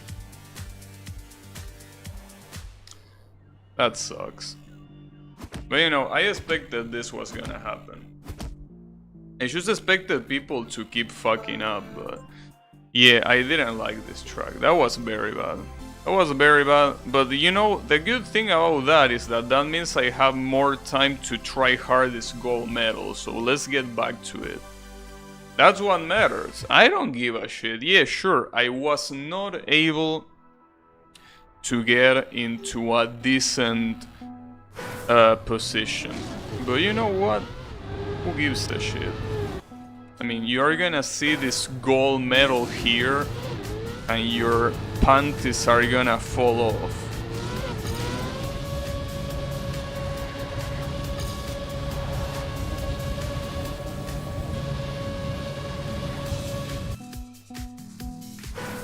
I found the RPG maps. Yeah, I know. RPG maps are called those maps that are super hard to move on and that every checkpoint feels like an achievement in itself. I don't know why they are called RPG though. Doesn't make much sense, because you're not role-playing as anything. But you know, whatever.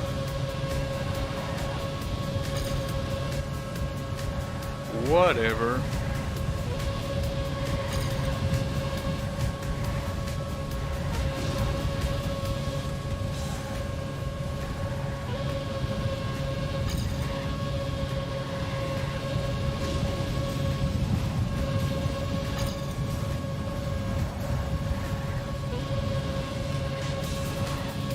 This has to be gold.